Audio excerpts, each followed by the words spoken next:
रब्बिश रहली सदरी वयस्सिरली अमरी वहलुल उक़दतम मिन लिसानी यफ़क़हू क़ौली। अस्सलामु अलैकुम वरहमतुल्लाहि वबरकातुहू। आज हमारे स्टूडियो में हैं डॉक्टर आमना नैयर। डॉक्टर आमना, अस्सलामु अलैकुम, वेलकम टू द शो। वालेकुम अस्सलाम, जज़ाकल्लाह खैर फॉर इनवाइटिंग मी। जज़ाकल्लाह खैर। तो आपका है जनाब कि besides all your busy schedule आपने टाइम निकाला है और आज हमारा मेहमान बनना पसंद किया है, जिसके लिए अल्लाह ताला आपको जज़ा दे। जज़ाकल्लाह खैर again and welcome to the show again. अच्छा, आपके बारे में ऑलरेडी थोड़ा-सा इंट्रोडक्शन जो है वो मैंने पोस्ट किया है, मगर मैं चाहूँगी कि आपकी ज़बानी भी हम सुनना चाहेंगे आपके बारे में कि आप कहाँ से बिलॉन्ग करती हैं और आपकी एजुकेशन क्वालिफ़िकेशंस वगैरह के बारे में और करंटली आप कहाँ काम कर रही हैं, वो थोड़ा-सा आप हमारे साथ शेयर करना चाहेंगी? श्योर, आपको मैंने अब थोड़ा-सा बायो तो भेज दिया था। मैं कराची पाकिस्तान से हूँ और मैंने जैसे बाकी लोग करते हैं इंटरमीडिएट पीसीएचएस कॉलेज से किया कराची पाकिस्तान से, फिर उसके बाद अप्लाई किया हेल्थ साइंसेज़ में। अल्हम्दुलिल्लाह मेडिकल स्कूल में भी मैं एक्सेप्ट हो गई थी, डेंटल स्कूल में भी, मगर मेडिकल स्कूल प्राइवेट था, बहुत महँगा था। Dental school was my passion, तो मैं उधर एक्सेप्ट हो गई अल्हम्दुलिल्लाह। लियाकत मेडिकल और डेंटल यूनिवर्सिटी जो पहले एलएमसी कहलाता था, लियाकत मेडिकल कॉलेज, वहाँ से मैंने बीडीएस किया है, मगर उसके साथ-साथ मैंने बीएससी भी किया है, दोनों डिग्री मैंने साथ की थी। उसकी वजह ये थी कि इंटरमीडिएट करने के बाद मैंने बीएससी में फ़ौरन दाखिला ले लिया था, क्योंकि आपके पास थोड़ा टाइम होता है जब तक आपकी प्रोफेशनल डिग्री शुरू होती है। तो अल्हम्दुलिल्लाह that was a challenge, but Allah के हुक्म से बीएससी भी मेरा बीडीएस के साथ कंप्लीट हो गया। उसके बाद house job Liaquat national hospital Karachi से किया, जनरल प्रैक्टिस रेजिडेंसी भी लियाकत नेशनल हॉस्पिटल कराची से किया और शादी करके अमेरिका आ गई। अमेरिका आकर फिर यहाँ के लाइसेंस के लिए American national board part 1 part 2, California bench exam, California का वेस्टर्न रीजनल डेंटल बोर्ड, फिर जूरिस्प्रूडेंस एग्जाम, अल्हम्दुलिल्लाह फिर कैलिफोर्निया में लाइसेंस हो गया। फिर अपने हस्बैंड की जॉब की वजह से मुझे न्यू मैक्सिको मूव होना पड़ा और न्यू मैक्सिको में मैं एकेडमिक डेंटिस्ट हूँ, यानी कि मैं हेड ऑफ द डिपार्टमेंट हूँ यहाँ पे एक लोकल कॉलेज में। माशाल्लाह, माशाल्लाह। और ज़बरदस्त, सुन के बहुत अच्छा लगा कि माशाल्लाह से हमारे पाकिस्तान के लोग दुनिया में छाए हुए हैं, काम कर रहे हैं, जिसका सुनकर हमें बहुत ज़्यादा खुशी होती है। जज़ाकल्लाह खैर। अच्छा डॉक्टर साहिबा, आज जो है जिस तरह से आप लोग भी सुन रहे हैं हमारे साथ जो इस वक़्त ऑडियंस मौजूद है और इंशाअल्लाह ताला आहिस्ता-आहिस्ता जॉइन भी करती चली जाएगी। डॉक्टर आमना जो हैं वो she has done BSc, BDS, GPR and DDS. आज हमने ख़ुसूसी तौर पर इनको एक जो पोर्शन है डेंटिस्ट्री का, वैसे तो dentistry is a very vast subject, उसमें से आज हमने पहला एक उसका पोर्शन जो है पिक किया है, ताकि आज हम उसी के ऊपर बात करेंगे और हम चाहेंगे कि आप लोग भी अपनी क्वेरीज़ उसके ऊपर फ़ोकस रखिए, जो कि है गम डिज़ीज़ेज़ के ऊपर। तो मैं चाहूँगी डॉक्टर आमना, पहले आप जो आपने पावर पॉइंट पे शायद प्रेज़ेंटेशन तैयार की हुई है, वो हमें आप दिखाइए, फिर हम इंशाअल्लाह ताला क्वेरीज़ वगैरह का सेशन भी शुरू करेंगे। श्योर, मैंने प्रेजेंटेशन आपके सैयदात ग्रुप के लिए बनाई है, क्योंकि मैं पहले भी आई थी तो मैंने एक जनरल प्रेजेंटेशन दी थी कि डेंटिस्ट्री में क्या-क्या कवर होता है जनरली। डेंटिस्ट्री डेफिनेटली एक बहुत वास्ट सब्जेक्ट है, it's a whole speciality with several other specialities inside, यानी कि हर मुल्क में यानी कि उनके अपने लॉज होते हैं, मगर जनरली रिकॉग्नाइज्ड डेंटिस्ट्री में speciality after becoming general dentist जो हैं वो तकरीबन 9 से मैं समझती हूँ कि 15 तक हैं। मैं जनरल डेंटिस्ट हूँ और मेरी स्पेशलिटी भी जनरल डेंटिस्ट्री में है, और जैसे मैंने कहा मैं एकेडमिक डेंटिस्ट भी हूँ, क्योंकि मैं डायरेक्टर एकेडमिक प्रोग्राम की हूँ।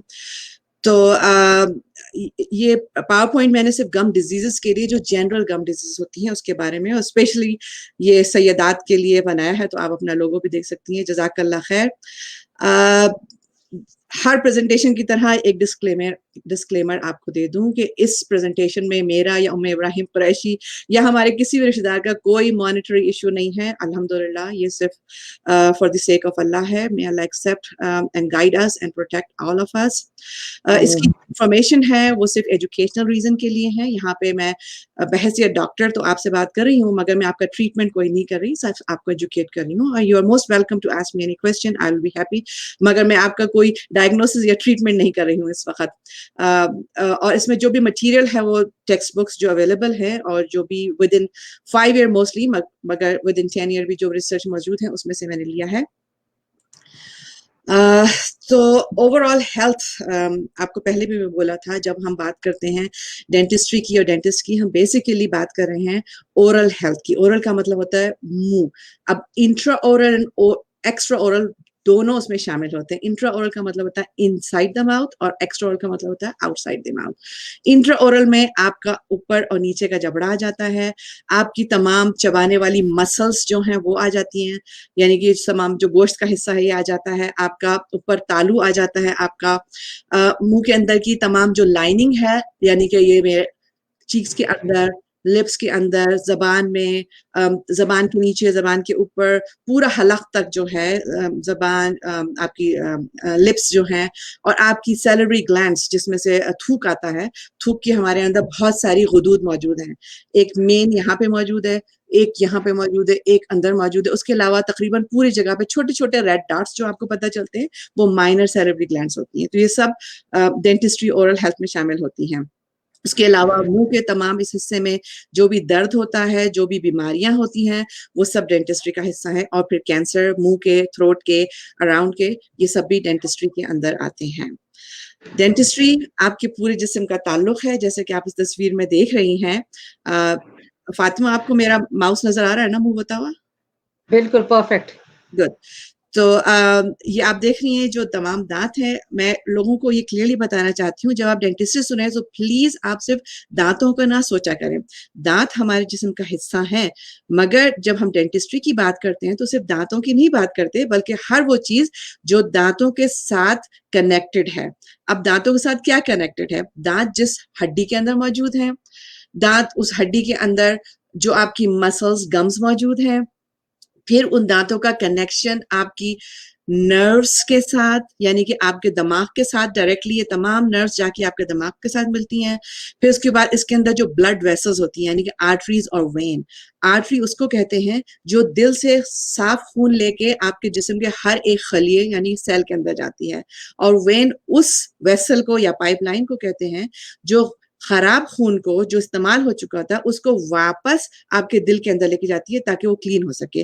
फिर दिल से वो आपकी लंग्स के साथ अटैच होता है, और लंग्स में जब हर दफा हम सांस लेते हैं, बाहर करते हैं, जरा लीजिए सांस और फील कीजिए, इसको फील कीजिए।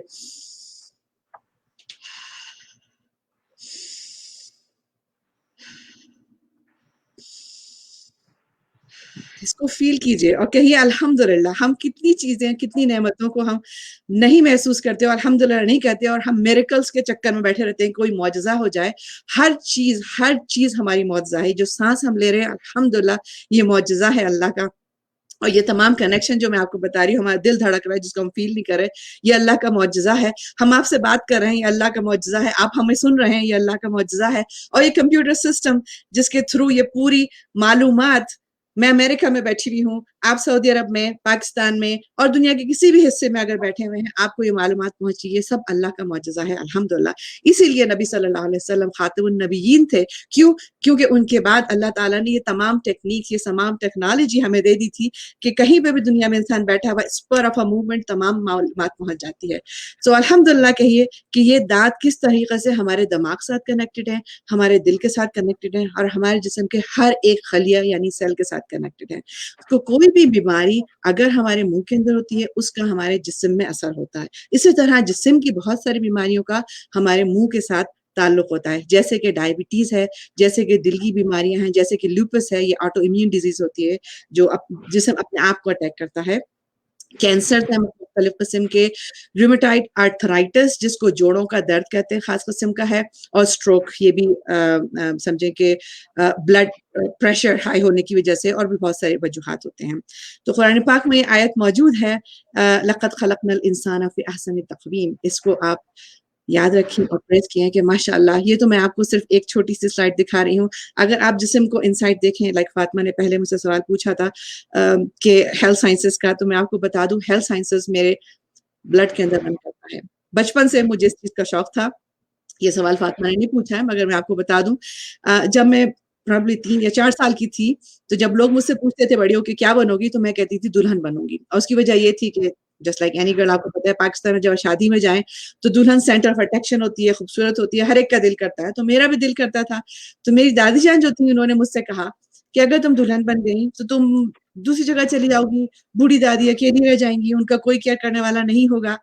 तो तुम डॉक्टर बन जाओ अपनी फूफी की तरीके से, तो तुम अपनी दादी का भी केयर कर सकोगी। तो बचपन से ये मेरे अंदर था कि हमेशा मुझे डॉक्टर ही बनना है, कुछ भी बनना है, डॉक्टर बनना है। तो वो साइंस को मैं लिटरली एन्जॉय करती थी। तो जब मैं ये सब चीज़ें देखती हूँ कि कितना खूबसूरत अल्लाह ताला ने इंसान को बनाया है और उसको हमें प्रिज़र्व करना उसी तरीके से, और जब मैं लोगों से बात करती हूँ या अमेरिका में भी, तो उनको बताती हूँ कि इस चीज़ की वैल्यू करो, इस चीज़ की हिफ़ाज़त करो, इससे पहले कि तुमसे ले ली जाए। इवन दो यहाँ अमेरिका में मुझे सिर्फ मुसलमान नहीं, ज़्यादातर क्रिश्चियन या दूसरे मज़ाहिब भी मिलते हैं, मगर अल्हम्दुलिल्लाह लोग ये बात को समझते हैं कि हमें इसकी वैल्यू करनी है, हमें इसका ख़्याल करना है, वरना बहुत सारे प्रॉब्लम हो जाएँगे। तो अगेन जो डेंटिस्ट होते हैं वो ओरल हेल्थ स्पेशलिस्ट होते हैं, इस बात को क्लियरली अपने ज़हन में रख लीजिए, क्योंकि आप जब उनके पास जाते हैं, तो वो बहुत सारी आपकी और दूसरी बीमारियाँ जो बाकी डॉक्टर नहीं देख सकते, वो आपको बता सकते हैं। अभी रिसेंटली ही कोविड-19 दुनिया में फैला हुआ है, बहुत सारे डेंटिस्ट हैं, जब उनके पास पेशेंट आए, उन्होंने उनका मुँह देखा, उनसे बोला, यू नो व्हाट, मैं समझती हूँ या समझता हूँ कि आपको अपना कोविड टेस्ट कराना चाहिए क्योंकि आपका मुँह मुझे कुछ इंडिकेशन दे रहा है। और जब उन्होंने अपना टेस्ट कराया, तो वो वाक़ई कोविड पॉज़िटिव थे। मैं अपने जब स्टूडेंट्स को पढ़ाती हूँ, तो बहुत सारे लैब्स हम लोग करते हैं, जिसमें प्लाक चेकअप होता है, जिसमें अपना थूक का टेस्ट करते हैं। तो मेरी एक स्टूडेंट थी, जब हमने उसका थूक का टेस्ट किया, तो उसका एसिडिक थूक आ रहा था और वो स्ट्रिक्टली वीगन थी। तो वो हैरत में थी और उसने खाई भी वेजिटेरियन डाइट थी कि उसका थूक एसिडिक क्यों आ रहा है। तो मैंने बहुत सारा एक्सप्लोर किया, फिर मैंने उससे बोला कि ऐसा तो नहीं तुम उम्मीद से हो? तो उसने कहा वेल हो सकता है, मुझे पता नहीं। उसने जाकर अपना प्रेगनेंसी टेस्ट किया और वो उम्मीद से थी। तो ये सिर्फ 2 एग्ज़ाम्पल आपको दिए हैं, बहुत सारे एग्ज़ाम्पल्स मौजूद हैं। तो लाइक अकॉर्डिंग टू रिसर्चर्स कहते हैं कि more than 120 non dental diseases, signs and symptoms are actually seen in the mouth in routine dental checkup. So हमें डेंटिस्ट के ऑफिस रेगुलरली विज़िट करते रहना चाहिए। यहाँ पे एक छोटा-सा क्वेश्चन है, देखते हैं कौन सुन रहा है इस प्रेज़ेंटेशन को। इस तस्वीर को देखते हुए क्या चीज़ पहली है जो आप नोटिस करते हैं? प्लीज़ चैट के अंदर लिख दीजिए। मैं बताऊँ या दूसरे लोग बताएँगे? जो भी जिसको भी नज़र आता है लिख दें, फ़ातिमा आप भी लिख दें। बोलिए नहीं, लिख दीजिए। सॉरी मेरी एलर्जीज़ हैं ज़रा।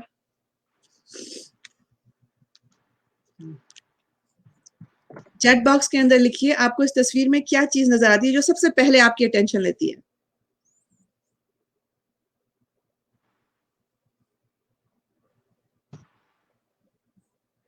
वालेकुम अस्सलाम रुबैदा।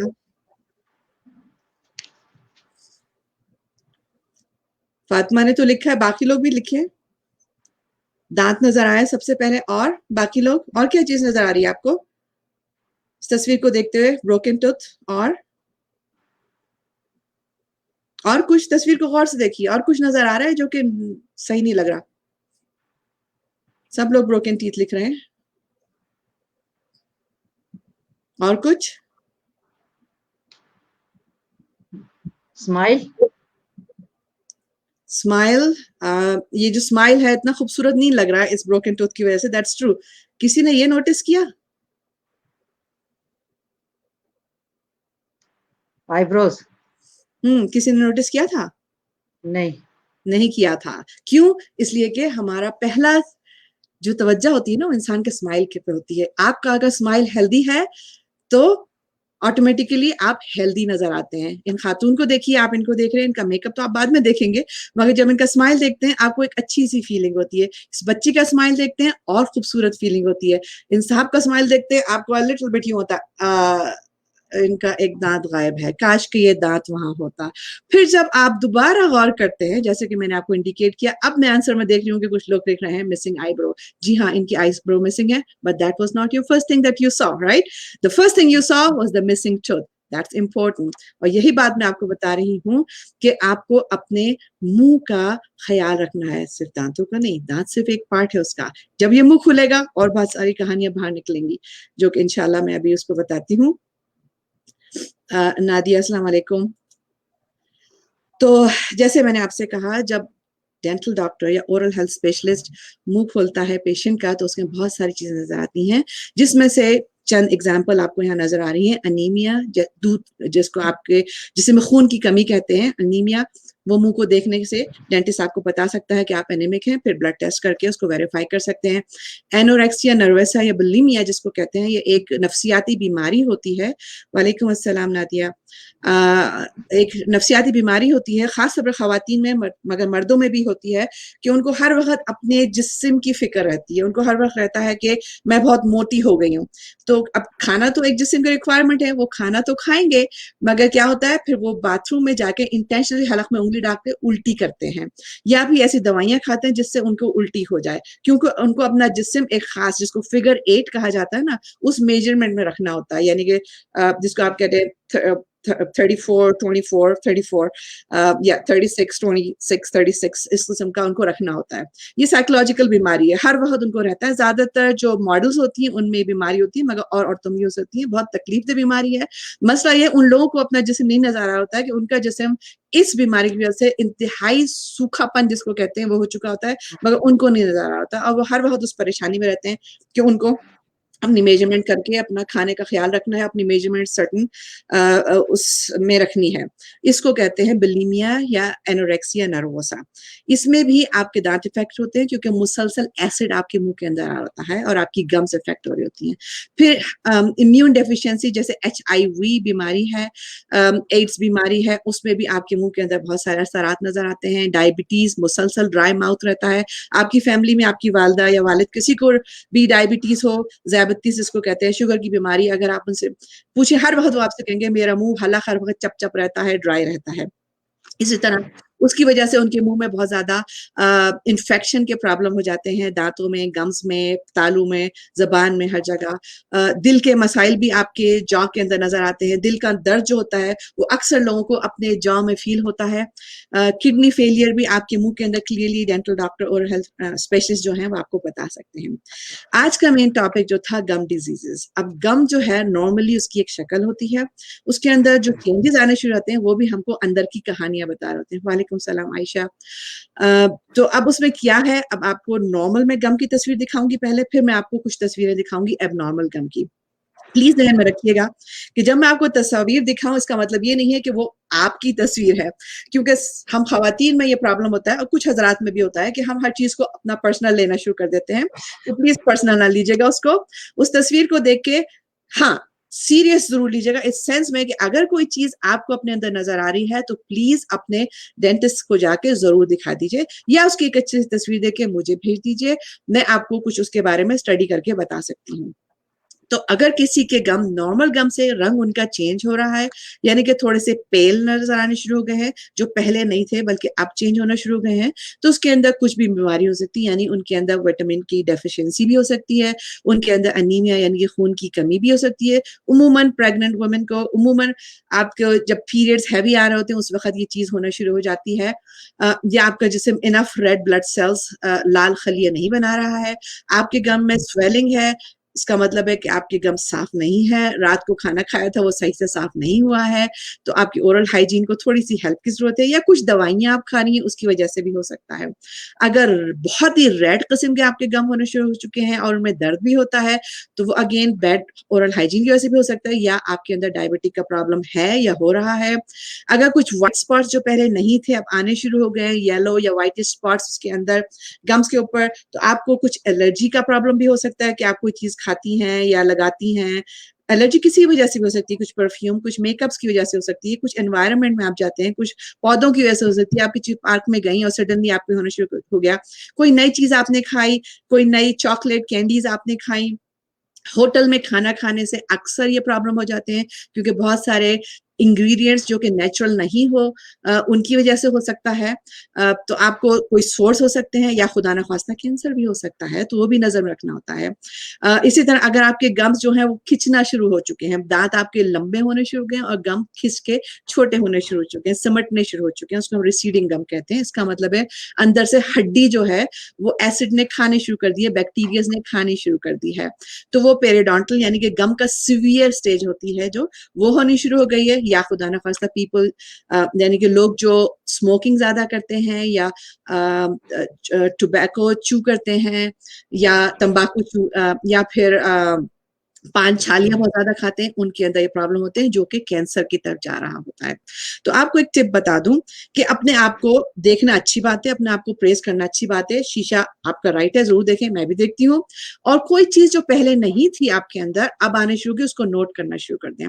फ्रैकल्स एजेस के साथ औरतों में आना शुरू होते हैं, मर्दों में आना शुरू होते हैं, मगर अगर वो फ्रैकल आपका साइज में बड़ा होना शुरू हो गया है, रंग चेंज करना है, दर्द कर रहा है और 15 दिन से ज़्यादा हिस्ट्री हो गई है और उसमें वो चेंजेस आ रहे हैं, तो प्लीज़ डॉक्टर को ज़रूर दिखाएँ। मैं बार-बार कह रही हूँ, ये हफ्ता ख़ास तौर पे कैंसर अवेयरनेस का हफ्ता है, इसलिए मैंने ये टॉपिक चूज़ किया था, बेसिक डिज़ीज़ेज़ के लिए और बाकी के लिए भी, क्योंकि लोगों को नहीं मालूम होता है और बहुत सारे लोग हमारे ऑफिसेज़ में आते हैं, उनको नहीं मालूम होता है कि वो कैंसर की तरफ जा रहे हैं या उनको हो चुका है और वो उसको सिर्फ़ दर्द समझते हैं और अपना टाइलेनॉल ले ली, पैरासिटामॉल ले ली, पैनाडोल ले ली, आइबुप्रोफेन ले ली, उनको दर्द नहीं हो रहा और वो समझते हैं हर चीज़ खुश है। नो, वो दवाइयाँ सिर्फ़ आपका दर्द मास्क कर रही हैं, आपकी बीमारी को नहीं दूर कर रही हैं। प्लीज़ इस बात को समझिए। वो दवाइयाँ सिर्फ़ आपकी वो जो फीलिंग है पेन की उसको दूर कर रही हैं, आपके प्रॉब्लम को दूर नहीं कर रही हैं। आपको डॉक्टर के पास जाना है और कोई भी बीमारी जो मुँह के अंदर और मुँह के अराउंड हो रही है, प्लीज़ डेंटिस्ट को ज़रूर विज़िट कीजिए क्योंकि बहुत सारे मेडिकल डॉक्टर को उसके बारे में नहीं मालूम है, वो ट्रेन्ड नहीं है, जबकि डेंटिस्ट ओरल हेल्थ बीमारियों के लिए ट्रेन्ड है। तो हेल्दी गम्स किस तरह से लगते हैं, इस तरीके से अगर आप देखें, रंग जो गम्स का है वो मुख्तलिफ होता है। अगर आपकी स्किन बाहर की लाइट कलर की है, तो आपके गम्स इनसाइड से मोर पिंकिश होंगे। अगर आपकी स्किन थोड़ी-सी डार्क कलर की है, व्हिच इज़ नॉर्मल, इसमें कोई क्योंकि हमारे यहाँ कम्युनिटी में स्पेशली पाकिस्तान, इंडिया, बांग्लादेश में ये प्रॉब्लम है। मगर आपको बता दूँ मैं अमेरिका में रहती हूँ, अमेरिका में भी ये प्रॉब्लम है कि व्हाइट और ब्लैक का बहुत ही सीवियर प्रॉब्लम है, लोग एक-दूसरे को मार डालते हैं इस चक्कर में। May Allah guide us, may Allah protect us. Please आमीन। समझिए, हमारा जो स्किन का रंग अगर डार्क है, ये अल्लाह ताला का हमारे ऊपर बहुत बड़ा एहसान है, मैं आपको बता रही हूँ, बहुत बड़ा एहसान है। डार्क स्किन का मतलब होता है हमारे जिस्म में अल्लाह ताला ने मेलानिन एक पिगमेंट होता है, वो ज़्यादा रखा है। उस पिगमेंट की ख़ास बात ये होती है कि वो सूरज की शुआओं से हमें बचाता है, स्किन के प्रॉब्लम से हमें बचाता है। तो लोगों की डार्क स्किन जो है, वो अल्लाह ताला की हिकमत का हिस्सा है। जो अफ्रीकी लोग होते हैं, अफ्रीकन कंट्रीज़ को अगर आप देखें, तो इक्वेटर यानी कि सेंटर ऑफ द अर्थ से ज़्यादा करीब होती हैं। वो सूरज से ज़्यादा करीब होते हैं, इसलिए अल्लाह ताला ने उनको ज़्यादा डार्क स्किन दी है। हम जैसे लोग जो Pakistan, India, Bangladesh, Asia, middle east वगैरह से आते हैं, हमारी ज़रा इन बिटवीन स्किन होती है, क्योंकि हम काइंड ऑफ इन बिटवीन यानी कि हम सन से भी इतने ज़्यादा करीब नहीं हैं और पहाड़ी पे भी इतना ज़्यादा नहीं है। जो व्हाइट स्किन यूरोपियन लोग होते हैं, वो बेचारे सूरज को कम देखते हैं, इसलिए उनके जिस्म में मेलानिन कम होता है, मगर उन बेचारों के अंदर कैंसर के चांसेस हम लोगों से ज़्यादा होते हैं। तो इसीलिए जो गम्स का कलर होता है, ये हमारी आउटसाइड स्किन से भी रेज़ोनेट करता है। अगर आउटसाइड स्किन डार्क है, तो गम का कलर भी डार्क होगा, ब्राउनिश थोड़ा-सा डार्किश पर्पलिश होगा, दैट्स नॉर्मल। आप इससे पैदा हुए हैं, दैट्स नॉर्मल। मैं उस कलर की बात कर रही हूँ जो चेंज हो रहा है, जो पहले नहीं था। तो ये नॉर्मल स्किन कलर है लोगों का, अगर आपकी यानी कि समझिए कि मेरी जैसी इन बिटवीन स्किन है। तो ऊपर से थोड़ा-सा लाइट होता है, आहिस्ता-आहिस्ता डार्क शेड होना शुरू होता है और दूसरी चीज़ अगर आप यहाँ नोटिस करें, जैसे ऑरेंज की स्किन होती है ना, ऑरेंज जो हम खाते हैं, कीनू, उसमें छोटे-छोटे जैसे डॉट-डॉट डिप्रेशन होते हैं, ऑरेंज स्ट्रिपलिंग, ये नॉर्मल गम्स के अंदर होते हैं। अगर आप इसको मिस कर रहे हैं और शाइनी और फूल गए हैं गम्स या ज़्यादा रेड हो गए हैं जो पहले नहीं थे, तो फिर आपको समझ जाना चाहिए कुछ प्रॉब्लम यहाँ पे आना शुरू हो गया है। तो for example common gum disease आपको बताती हूँ, जैसे आप नॉर्मल गम थी, सुबह आप सो के उठी, थोड़ी-सी रेडनेस वहाँ पे हो गई है। अब क्या वजह है इसकी? इसकी वजह ये है रात को हमने खाना खाया था, गोश्त खाया था, टिक्का खाया था, दाँत सही से साफ नहीं किए, छोटा-सा गोश्त का हिस्सा वहाँ रह गया, सुबह हम उठे और इस तरह की स्वेलिंग हो गई। ये नॉर्मल है, हम इसको रिवर्स कर सकते हैं। आपको क्या करना है? अच्छा-सा फ्लॉस करना है इस जगह का, थोड़ी तकलीफ होगी, थोड़ा-सा खून आएगा, आने दीजिए। अच्छा-सा फ्लॉस कर लीजिए उसका, दैट्स ऑल। और थोड़ा-सा टूथपेस्ट लेके उस जगह पे लगा के 1 मिनट के लिए छोड़ दीजिए। आपको और कुछ भी दवाई की ज़रूरत नहीं है। ज़्यादा से चाहें तो माउथ वॉश घर में मौजूद है, उसको लीजिए, मुँह में रखें 1 मिनट, और थूक दीजिए, इंशाल्लाह दूसरे दिन ये आपका प्रॉब्लम सही हो जाएगा। मगर आपने इसको नहीं स्टॉप किया, जैसे कि अक्सर लोग करते हैं कि दर्द हो रहा है, खून आ रहा है, यहाँ ब्रश नहीं करेंगे, तो वो मजीद उस प्रॉब्लम को बढ़ा लेते हैं और वो प्रॉब्लम बढ़ के कुछ इस तरीके से हो जाता है, यानी कि मजीद खून आना शुरू हो जाता है। आप सुबह सो के उठती हैं, आपके मुंह में नमक का टेस्ट कुछ ज्यादा आना शुरू हो जाता है। उसकी और भी वजूहात हो सकती हैं, मगर अगर आप थूक रही हैं और उसमें रेड कलर है, मोस्ट लाइकली आपके मुंह में ब्लीडिंग हो रही है जो आप नहीं महसूस कर रही हैं। तो उस पे नजर रखिए। और ये सिर्फ क्यों हो रहा है कि हमारा इनका दांत साफ नहीं है। यहाँ पर इनका सवाल भी ले लें डॉक्टर साहिबा, ये जो आयशा असलम ने यही सवाल लिखा हुआ है, मेरे गम्स बहुत ज़्यादा ब्लीड करते हैं, इवन कुछ खाऊं ज़रा सा फिंगर लग जाए रात, यानी मतलब यही कि ज़रा सा कुछ टच भी हो जाता है खून इनका आता है। आयशा, आप ये पावर पॉइंट प्लीज पूरी सुनिएगा, इंशाल्लाह आपका जवाब इसके अंदर आ रहा है। सोबिया, वालेकुम अस्सलाम, सॉरी मैं मिस कर दिया था चैट को, मैं उसी तरफ जा रही हूँ। तो अब ये जो रह गया था, मैंने आपको बताया ना, खाना वहां रह गया था, अब उसको चूंकि हमने साफ नहीं किया, क्योंकि हम डर रहे थे उधर दर्द हो रहा था, वो बढ़ गया, अब मजीद जगह पे वो फैलना शुरू हो गया इन्फेक्शन। ये इन्फेक्शन है by the way, bacterial infection है, क्योंकि हमारे मुंह में जो बैक्टीरिया थे उन्होंने वो खाना खाया और उन्होंने वहां पर इन्फ्लेमेशन बढ़ानी शुरू कर दी, रेडनेस, ब्लीडिंग, स्वेलिंग वगैरह वगैरह। तो ये आप देख रही है ब्लीडिंग ब्लीडिंग जो है ये बढ़नी शुरू हो गई।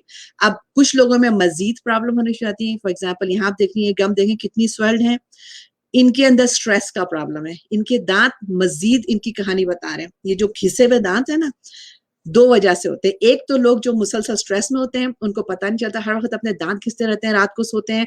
आप अगर खातून हैं, आप अपने शौहर से पूछेगा कि आप रात को दांत खींचती हैं, या आपके शौहर अगर दांत खींचते हैं तो समझ जाइए वो बहुत ज्यादा स्ट्रेस में। कुछ लोग इतने ज्यादा खींचते हैं कि लिटरली आपको खिच खिच की आवाज आएगी, इवन दूसरे रूम से, वो बंदा दूसरे कमरे में सो रहा है, आप इधर सो रहे हैं, और आपको स्टिल उनकी आवाज आएगी कि बहुत ज्यादा वो दांत घिसट रहे हैं। और दूसरा, लोग जो एंटी साइकोटिक ड्रग में या इलीगल ड्रग्स खा रहे होते हैं, उनके अंदर भी ये ज्यादा बहुत प्रॉब्लम होता है। तो मुसलसल स्ट्रेस की वजह से उनके गम भी स्ट्रेस में होते हैं। यहाँ पे ऑर्थोडोंटिक प्रॉब्लम है, दांत अलाइनमेंट में नहीं है, थोड़े टेढ़े हैं, तो अब ये बेचारे ब्रश भी करने की कोशिश कर रहे हैं, सही से ब्रश नहीं हो रहा, और ये प्लाक वहां पे जमा होना शुरू हो गया। और ये प्लाक असल में इतने मिलियंस ऑफ बैक्टीरिया वहां पे जमा है, और डेफिनेटली आप देख रही हैं यहाँ पे स्वेलिंग भी होनी शुरू हो गई है। यहाँ तो और ज्यादा ऑर्थोडोंटिक प्रॉब्लम है, तो इनको हम स्पेशल किस्म के ब्रश देंगे, बिकॉज नॉर्मल किस्म के ब्रश इनके लिए काम नहीं कर रहे हैं। ये स्वेलिंग आप देखिए गम्स की क्यों हो रही है, बहुत सारी वजूहात हैं। इसकी वजह नाउज़बिल्ला एड्स भी हो सकती है, या कुछ दवाइयाँ, कुछ लोगों को मिर्गी का प्रॉब्लम होता है ना, उनको खास किस्म की दवाई दी जाती है, और उस दवाई की वजह से उनको इस किस्म का प्रॉब्लम हो सकता है। एक चीज मैं आपको कहूंगी, आप नोट कीजिए, इस तस्वीर में भी आप नोट कर रही हैं कुछ ब्राउन ब्राउन दांतों के दरमियान। इस तस्वीर में भी आपको मैंने प्लाक दिखाया, इस तस्वीर में भी आप ब्राउन ब्राउन नोट कर रहे हैं, इस तस्वीर में भी आप बहुत सारा ये ब्राउन ब्राउन नोट कर रहे हैं। इस तस्वीर में ऑर्थोडोंटिक ट्रीटमेंट हो रही है, मगर ये गम्स, क्योंकि ये दांत सही से नहीं साफ कर पा रहे हैं, मुंह को सही से नहीं साफ कर पा रहे हैं, तो गम में सारी स्वेलिंग हुई है, और ये ब्राउन ब्राउन आपको यहाँ पे भी नजर आ रहा है। ये विटामिन सी की कमी की वजह से, बहुत ज्यादा विटामिन सी की कमी है। आजकल ऑरेंज अल्हम्दुलिल्लाह अल्लाह के हुक्म से बहुत ज्यादा अवेलेबल है, प्लीज ऑरेंज खाइए, मगर उसके बाद मुंह साफ कर लीजिए। ये स्कर्वी बीमारी है और बहुत ज्यादा विटामिन सी की जिसमें आपकी कमी है। तो आयशा, जो आप सवाल पूछ रही हैं, एक रीजन वो भी हो सकता है। एक रीजन ये कि थोड़ी सी आपको ब्रशिंग स्किल की ज्यादा जरूरत है। हम सब ब्रश करते हैं, आप यकीनन ब्रश करती होंगी और बहुत अच्छा करती होंगी, मगर कभी कभी एक खास स्किल होती है जो हमें फॉलो करनी होती है, और थोड़ी सी और भी टेक्निक्स होती हैं जो हमें फॉलो करनी है। और दूसरा ये कि आप अपना विटामिन सी भी देख लें कि आप इनफ विटामिन सी खा रही है कि नहीं खा रही, एक वजह वो भी हो सकती है। ये भी एक ब्लड प्रॉब्लम है, परफ्यूराइज को कहते हैं।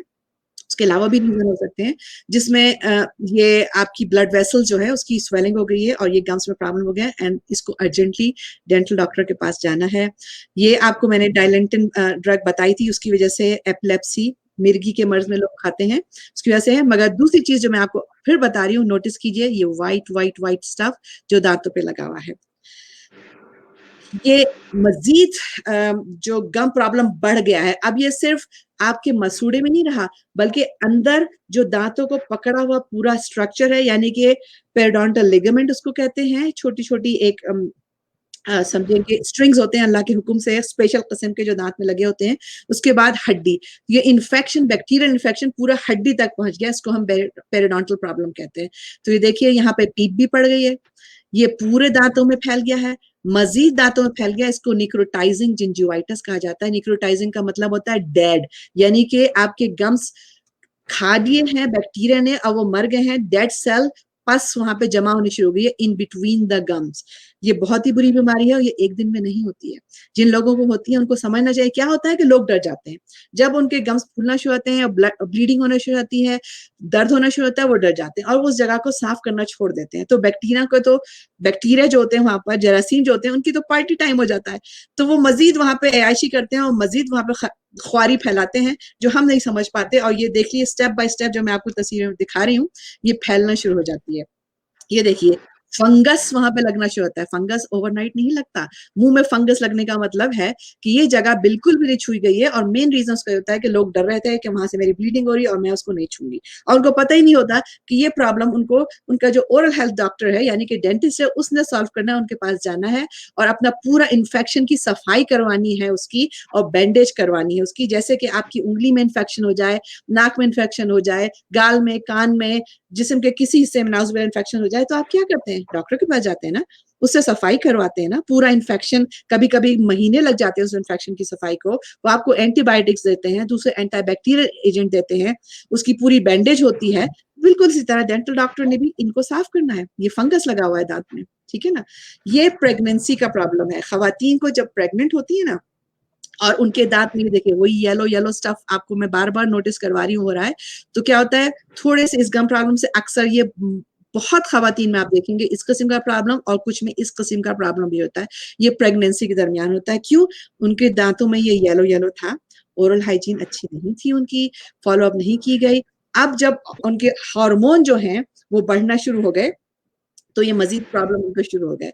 तो मैं अपनी स्टूडेंट्स को भी बताती हूँ कि प्रेगनेंसी एक बहुत रिस्पॉन्सिबल ड्यूटी है अल्लाह के हुक्म से। प्लीज, बहुत रिस्पॉन्सिबल। जब आपका इरादा है एक दुनिया में अल्लाह के हुक्म से बच्चे को लाने का, प्लीज अपने डॉक्टर से विजिट कीजिए, अपने डेंटिस्ट से विजिट कीजिए और जो कुछ आपको अभी फिक्स कराना है वो करा लीजिए, इससे पहले कि ये मजीद प्रॉब्लम हो जाए, आगे बढ़े। और ये मैं आपको बता दूं, जिन खवातीन के अंदर ये प्रॉब्लम होता है और हेल्थ का, उनको ये सब हो रहा होता है, उनके बच्चे जल्दी पैदा हो जाते हैं, normal pre term labour. About 76% का मतलब होता है 4 खवातीन में से 3 खवातीन जो हैं उनके अंदर बच्चा जल्दी पैदा होगा अगर उनके अंदर ये गम प्रॉब्लम मौजूद है। सो देखिए एक स्टेप से दूसरे स्टेप से तीसरे स्टेप, इस स्टेप तक पहुंच जाता है। अगर आप एक्सरे पे नोटिस करें तो बोन अंदर की सी देखें, बोन पूरी खाई हुई है, पूरी खाई हुई है। इन्फेक्शन पूरा गम से अंदर पहुंच के इतना ज्यादा हो जाता है कि दांत हिलने शुरू होते हैं और खून मजीद बढ़ना शुरू होता है। तब हम लोग क्या करना है इन सब चीजों के लिए, क्यों हो रहा है? आपको मैंने पहले बता दिया था, वो येलो चीज जो दांतों में जमी हुई है। हर एक तस्वीर में मैंने आपको नोटिस कराई थी बायोफिल्म। बायोफिल्म नॉर्मल है। अभी आप अपनी उंगली लीजिए और दांत को स्क्रैच कीजिए, आपके दांत में बायोफिल्म है, दैट्स नॉर्मल, इट्स गुड। मगर अगर आपने इसको 24 घंटे में कम से कम 1 से 2 दफा नहीं साफ किया तो ये बहुत ज्यादा बढ़ जाएगी। इसके अंदर गजिलियंस बैक्टीरिया होते हैं। यही फिल्म लेकर इसको बड़े माइक्रोस्कोप में दिखाया, ये जो आप सब देख रही हैं, ये लंबे लंबे गोल गोल, ये सब के सब जो हैं ये बैक्टीरिया हैं, गजिलियंस बैक्टीरिया है। 1 2 3 हजार नहीं, गजिलियंस ऑफ बैक्टीरिया हैं जो मुंह के अंदर है, ये इसके अंदर मौजूद हैं। तो अब क्या होता है, ये थिन लेयर अगर सही से नहीं साफ हुई, खास तौर पे दांतों के पीछे, क्योंकि हम में से अक्सर लोग सामने साफ कर लेते हैं, पीछे से ही साफ करते हैं, ऊपर नहीं साफ करते, जबान नहीं साफ करते, तो क्या होगा, ये मजीद बढ़ता जाएगा और ये आहिस्ता आहिस्ता बढ़ के पत्थर बन जाता है, जिसको हम टार्टर या कैलकुलस कहते हैं। लोगों को नहीं पता होता क्योंकि स्टेप बाय स्टेप बनता है, उसको नॉर्मल समझते हैं। ये देखिए, ये बैक्टीरिया ने किस तरह से खाया है अंदर से, पूरी हड्डी, सिर्फ गम्स नहीं, पूरी ये पेरिडोंटल लिगामेंट, फिर उसके बाद हड्डी खाने शुरू हो गए और इस तरह से गम रिसेशन शुरू हो जाता है, गम्स नीचे आने शुरू हो जाती हैं। मुंह में तकरीबन 700 डिफरेंट टाइप के बैक्टीरिया होते हैं। इनमें से बहुत सारे अच्छे बैक्टीरिया हमें चाहिए क्योंकि हमें खाना हजम करने में, हाजमे का जो सिस्टम है ना, उसका पहला पार्ट हमारा मैस्टिकेटरी सिस्टम, हमारा माउथ है, इसको हेल्दी रखना है। अगर हमें बाकी अपना डाइजेस्टिव सिस्टम हेल्दी रखना, अगर ये मेस्ड अप है तो हमारा डाइजेशन सिस्टम पूरा मेस्ड अप है और हम हमेशा कंप्लेन करते रहेंगे, खाना हजम नहीं हो रहा, डकारें आ रही हैं, ये हो रहा है, वो हो रहा है, पेट में दर्द हो रहा है। हम ये नहीं ख्याल कर रहे कि हमारा मुंह तारा सारा मेस्ड अप है।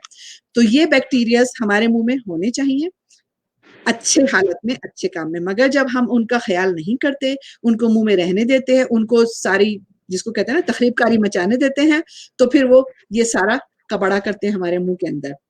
तो अब क्या होता है, दांत हिलना शुरू हो जाते हैं आहिस्ता-आहिस्ता। सबसे पहले आपने कहा स्वेलिंग हुई, फिर उसके बाद रेडनेस हुई, उसके बाद ब्लीडिंग हुई, उसके बाद आहिस्ता-आहिस्ता दांत हिलने शुरू हो जाते हैं। और फिर उसके बाद पीप भी बनना शुरू हो जाती है कुछ लोगों के अंदर बहुत ज़्यादा। पीप का मतलब होता है आपके सेल डेड हो रहे हैं और बढ़ रहे हैं।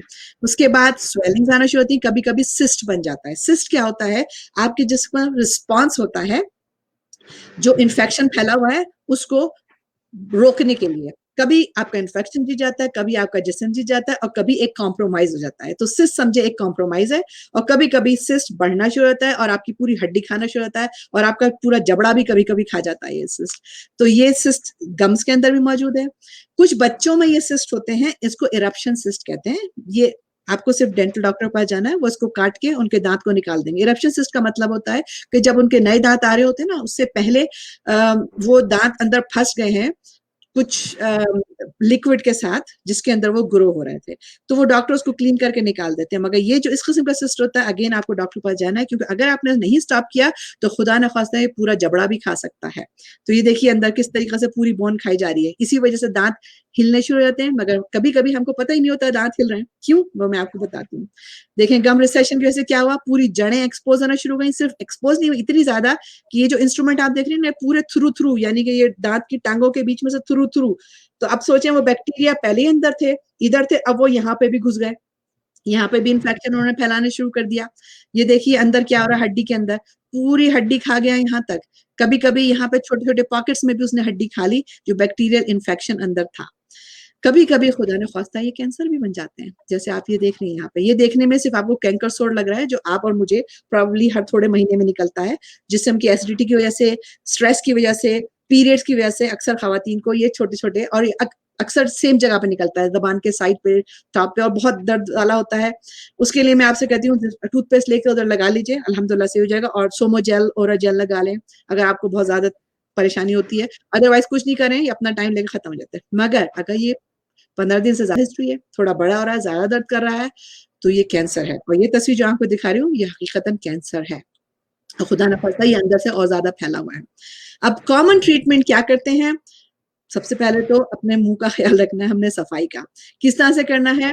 ब्रश करना है, सही तरीके से उसका सही तरीका सीखना है। किससे सीखना है? अपने ओरल हेल्थ स्पेशलिस्ट से, डेंटिस्ट से। कम से कम 1 साल में 1 दफ़ा वरना 2 दफ़ा ज़रूर उनको विज़िट करना है और पूरे मुँह का एग्ज़ाम करना है, सिर्फ़ दाँतों का नहीं, पूरा मैंने आपको बताया था हर पार्ट इनसाइड, हर पार्ट बाहर और हर चीज़ उनको बतानी है। हमने हर खाने के बाद अपने मुँह को रिंस करना है, ख़ास तौर पे वो खाने जो आर्टिफ़िशियल शुगर से बने, उसके बाद तो ज़रूर करना है, वरना वो तो बैक्टीरिया को और ज़्यादा ही राउडी बना देते हैं। शुगरी यहाँ ड्रिंक आपको थोड़ा-सा इंटरप्ट करूँगी मैं, क्या आप भी हुँ। थोड़ा-सा तरीका बताएँगी कि किस तरीके से ब्रश करना चाहिए? बिल्कुल बताऊँगी और इस वक़्त मेरे पास ब्रश सामने मौजूद नहीं है, सॉरी। आप जो सामने ब्रश करती हैं, पहले तो पूरे 2 मिनट आपने लगाने हैं, उसको एन्जॉय करना है, फ़ील करना है उसको। कितना पेस्ट निकालना है उसके अंदर?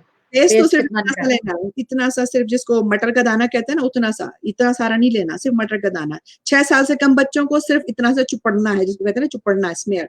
मगर 6 साल से बड़े लोगों को लिए सिर्फ़ इतना मटर के दाने के साइज़ का वो लेना है, उसको पूरे दाँतों में लगाना है, राइट साइड से आप शुरू कर दीजिए और यूँ करके सर्कल मोशन में या थोड़ा-सा उसको टेढ़ा 45 डिग्री में रखकर ऐसे सर्कुलर मोशन में ऐसे जाती जाइए, जाती जाइए, जाती जाइए। ऊपर हो गया, नीचे हो गया, पूरा सामने की साइड हो गई, अब पीछे जाइए।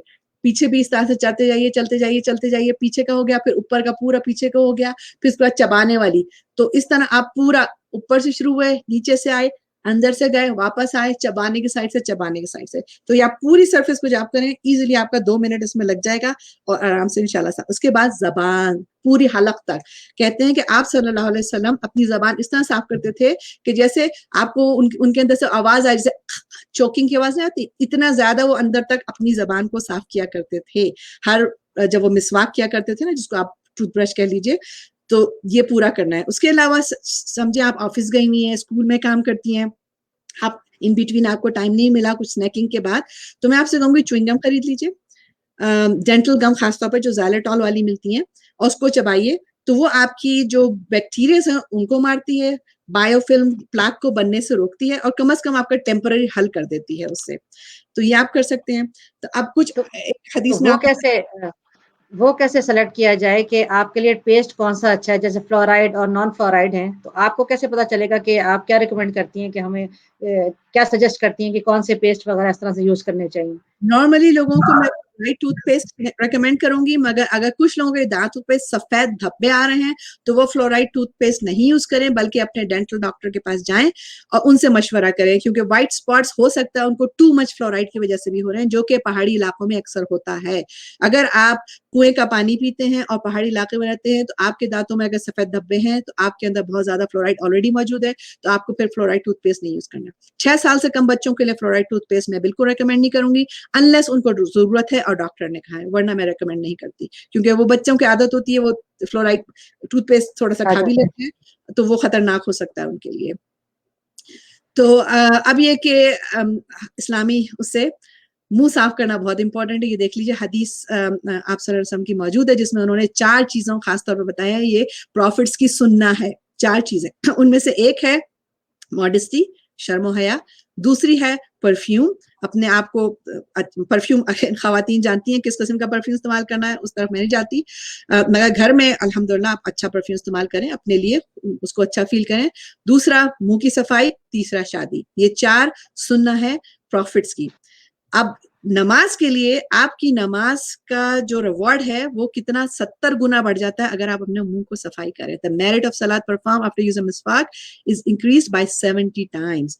70 टाइम्स। कितनी दफा आपने मुंह को साफ करना है? अमेरिकन डेंटल एसोसिएशन कहती है 2 मिनट के लिए दिन में 2 दफा, एक सुबह नाश्ते के बाद, एक रात को सोने से पहले। मगर आप अगर हदीस पढ़े तो आप सल्लल्लाहु अलैहि वसल्लम ने फरमाया था कि अगर मैं ये मेरी उम्मा के लिए एक मुश्किल नहीं होता तो मैं उनको रिकमेंड करता, यानी कि उनको हाईली रिकमेंड किया है आपने कि हर नमाज से पहले वो अपना दांत साफ करें। तो मैं एक मुसलमान डेंटिस्ट की हैसियत से आपसे कहती हूँ कि आप 2x2 की जगह 5x5 फार्मूला याद कर लीजिए। बहुत ही ईजी है। 5 दफा नमाज पढ़े, 5 दफा मुंह साफ करें। ईजी। हर खाने के बाद रिंस जरूर कीजिए, सुबह नाश्ते के बाद जरूर। सुबह नाश्ते से पहले तो करना ही है, क्योंकि आप मेरे जैसे इंसान तो खाना ही नहीं खा सकता, मुंह इतना खराब होता है, साफ करेंगे उससे पहले हम बात ही नहीं कर सकते, ठीक है ना, मगर नाश्ते के बाद जरूर करना है।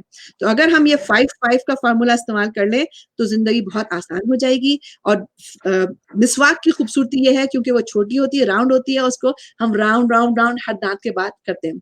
सो अगर कन्वेंशनल टूथब्रश आप इस्तेमाल करें, मैं आपको मना नहीं कर रही, मगर आइडियली अगर आप मिसवाक यूज करें तो मिसवाक में खूबसूरती ये है, एक तो आप सुन्ना पूरी कर रही हैं, दूसरी बात ये है कि वो बाय नेचर टूथब्रश भी है, टूथपेस्ट भी है और माउथ वॉश भी है। इनफैक्ट आप रमजान में भी मिसवाक इस्तेमाल कर सकती हैं, आपको वो बदबू जिसके लिए हम लोग परेशान रहते हैं उसकी फिक्र नहीं रहेगी। दूसरा ये कि मिसवाक के बाद जो लुआब जमा होता है उसको अगर आप पी भी लें, अगर आप पी सकती हैं तो कोई बुरी बात नहीं है, वो आपकी सेहत के लिए अच्छा है, वो नेचुरली आपके डाइजेस्टिव सिस्टम के लिए भी अच्छा है, एंटीबैक्टीरियल भी है। नहीं पीती कोई बात नहीं है। तो 5x5 फार्मूला अगर आप इस्तेमाल कर लें बहुत अच्छा है। हर नमाज के बाद, हर नमाज से पहले जब आप वजू करती हैं, वजू का दांतों को साफ कर लें। सो लास्ट जो है वो सोने से पहले आप ईशा की नमाज पढ़ती हैं, हाईली रिकमेंडेड है कि लास्ट नमाज आपकी ईशा होनी चाहिए सोने से पहले, उस वक्त मिसवाक कर लें, तहज्जुद वक्त करें, बिस्मिल्लाह, वेल एंड गुड। तो आपको अच्छा कुछ sorry to interrupt you here, मुझे क्योंकि आप बात कर रही हैं तो मुझे वो सवालात इसी इसी वक़्त साथ-साथ आ भी रहे हैं, ऐसा ना हो मैं बाद में भूल जाऊँ इसलिए पूछ रही हूँ एंड सॉरी फॉर दैट। ये जो कुछ इस तरह से सुनने में भी आता है कि जो सुबह सुबह का जो लुआब होता है फ्रेश बगैर पेस्ट किए हुए, सुनने में आता है क्या ये कुछ बीमारियों का इलाज भी है? इस तरह की कोई बात है? मेरे इल्म में नहीं है। मैं आपको सिर्फ वही चीज बताऊंगी जो एविडेंस बेस्ड है। एविडेंस बेस्ड का मतलब है या तो उस पर रिसर्च हो चुकी है या हदीस से शामिल है। मुझे सारी हदीस तो नहीं मालूम है, मगर मेरे इल्म में ऐसी कोई हदीस नहीं है सुबह के लाभ के बारे में, और ऐसी कोई साइंटिफिक रिसर्च भी मेरे इल्म में नहीं है सुबह के लाभ के बारे में कि वो आपके कुछ चीजों का इलाज करता है। आई एम सॉरी, मेरी ठीक है, इग्नोरेंस का। ठीक है। अच्छा तो ये नीचे नादिया एक सवाल भी लिख रही हैं कि kids always get black under the teeth, how get rid of? Fatima आपने जो कंसर्न कही थी महा ने वो लिख दी है नीचे। नादिया आपका क्वेश्चन जो है बच्चों के अंदर, ये बच्चों की उम्र क्या है? उमूमन प्री टीन या टीन एज में बच्चों के स्पेशली मोलर के पास एक काली सी लाइन आनी शुरू कर देती है। वो बैक्टीरियाज के कलर होते हैं, उनको थोड़ा सा ब्रशिंग की जरूरत है, मगर वो लाइन से ब्रशिंग टेक्निक से नहीं जाएगी, उनको डेंटल डॉक्टर के पास ले जाएं ताकि वो थोड़ी सी सफाई कर दें। उसके बाद उनको ब्रशिंग टेक्निक समझ आ जाए तो इंशाल्लाह वो चले जाएगा। प्री टीन और टीन एज में अक्सर बच्चों को होता है, और जैसे मैंने आपको बताया वो ब्लैक लाइन जो होती है वो बैक्टीरिया के कलर होते हैं। वो प्लाक जो जमा होता है ना, वो जम के उसके ऊपर बैक्टीरिया के कलर आने जाते हैं। अगर मैं आपको कभी इस प्लाक का कलर माइक्रोस्कोप में दिखाऊं ना, आप प्रॉबली वो डिजाइन, खूबसूरत डिजाइन और कलर जो है ना अपने लॉन प्रिंट वालों के पास ले जाएंगी और कहेंगी मेरे लॉन के कपड़े इस प्रिंट के बना दें। बहुत खूबसूरत होते हैं, बैक्टीरिया वर्ल्ड बहुत ही खूबसूरत है, और वो बहुत ही खूबसूरत आपको धोखा देते हैं यानी अगर हम उनको धोखा दें यानी क्लीननेस नहीं करें तो अंदर फैलना शुरू हो जाते हैं। तो अब जब आप डेंटल डॉक्टर के पास जाते हैं तो आपके दांतों की सफाई करते हैं। सफाई हम लोग अक्सर समझते हैं ओ उन्होंने सफाई की, आप समझिए वो सफाई क्या कर रहे हैं, वो आपका इन्फेक्शन रिमूव कर रहे हैं। समझिए इस बात को, वो आपका बैक्टीरियल इन्फेक्शन रिमूव कर रहे हैं। तो जब वो ये रिमूव करते हैं तो अक्सर लोग आते हैं, मैं डॉक्टर के पास गई थी, मेरे इतना दांत में दर्द बढ़ गया, मेरे दांत हिलना शुरू हो गए, मैं आइंदा तो नहीं जाऊंगी। मगर वो ये बात नहीं समझते कि उनके दांत जो जमे हुए थे ना, वो इन पत्थरों की वजह से जमे हुए थे, जो बैक्टीरियल कॉलोनीज थी, इन्फेक्शन थे। जब डॉक्टर ने उनको रिमूव किया तो दांत हिलने शुरू हो गए। डॉक्टर की वजह से नहीं हिले दांत, दांत ऑलरेडी हिल रहे थे, ऑलरेडी उनकी हड्डी खाई हुई थी, उनको नहीं मालूम था। तो बेचारे डॉक्टर ने या हाइजीनिस्ट ने, यहाँ वेस्टर्न कंट्री में ये सफाई का काम हाइजीनिस्ट करते हैं, डेंटिस्ट नहीं करते मोस्टली। तो जब उसको निकाला गया तो दांत हिलने शुरू हो गए, ब्लीडिंग। प्लीज उसको होने दीजिए, डॉक्टर ने आपको दवाइयां दी हैं वो इस्तेमाल कीजिए, डॉक्टर ने आपको जो हाइजीन का रिजिम दिया वो इस्तेमाल कीजिए, उसको फॉलो कीजिए, इंशाल्लाह ये बिल्कुल परफेक्टली सही हो जाएंगे। तो जब वो स्केलिंग करते हैं ना, वो इन्फेक्शन रिमूव करते हैं। रूट प्लानिंग का मतलब होता है अंदर जो आपके टिश्यूज और बोन खाई गई है ना, वो उसकी सफाई कर रहे हैं, वो इसलिए किया जाता है। फिर उसके बाद कभी कभी आपके दांत इतने खराब होते हैं कि डॉक्टर को स्प्लिंट करना पड़ता है। स्प्लिंट ये तारों से आप देख रहे हैं उसको जोड़ के, क्योंकि दांत ऐसे हिल रहे होते हैं जब वो निकालते हैं चीजों को, तो वरना तो दांत बाहर ही निकल जाएंगे। तो आपके दांत बचाने के लिए वो कभी कभी स्प्लिंट करते हैं। फिर उसके बाद पूरे आपके गम को सर्जिकली पील करके अंदर से पूरा इन्फेक्शन की सफाई करते हैं। और कभी कभी उनको आपके अंदर बोन भी डालनी पड़ती है, जिसको हम ग्राफ्टिंग कहते हैं। आपके तालू से गम्स लेके, आपके जिस्म के दूसरे हिस्सों से बोन लेके, कभी आर्टिफिशियल बोन लेके, कभी दूसरे डोनर से बोन लेके, पूरा आपका रिकंस्ट्रक्शन को करना पड़ता है आपके मैस्टिकेटरी सिस्टम को, आपकी ओरल हेल्थ को बचाने के लिए। तो देखिए इसके बाद देखिए माशाल्लाह गम्स हेल्दी होने शुरू हो गए।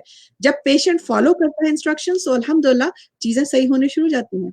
कभी कभी आपको लेजर से भी कर सकते हैं वो, जब आप डॉक्टर के पास जाए, आपको स्वेलिंग है, क्योंकि कुछ लोग को डर लगता है अपना वो नाइफ, सर्जिकल नाइफ्स और इंजेक्शन वगैरह से, तो इसको पेनलेस डेंटिस्ट्री कहा जाता है। आप डॉक्टर के पास जाती हैं तो लेजर स्पेशल किस्म का एक पेन होता है, उसमें से स्पेशल लेजर लाइट्स निकलती हैं, तो वो उससे आपका इन्फेक्शन पूरा साफ करके फिर बैंडेज करते हैं।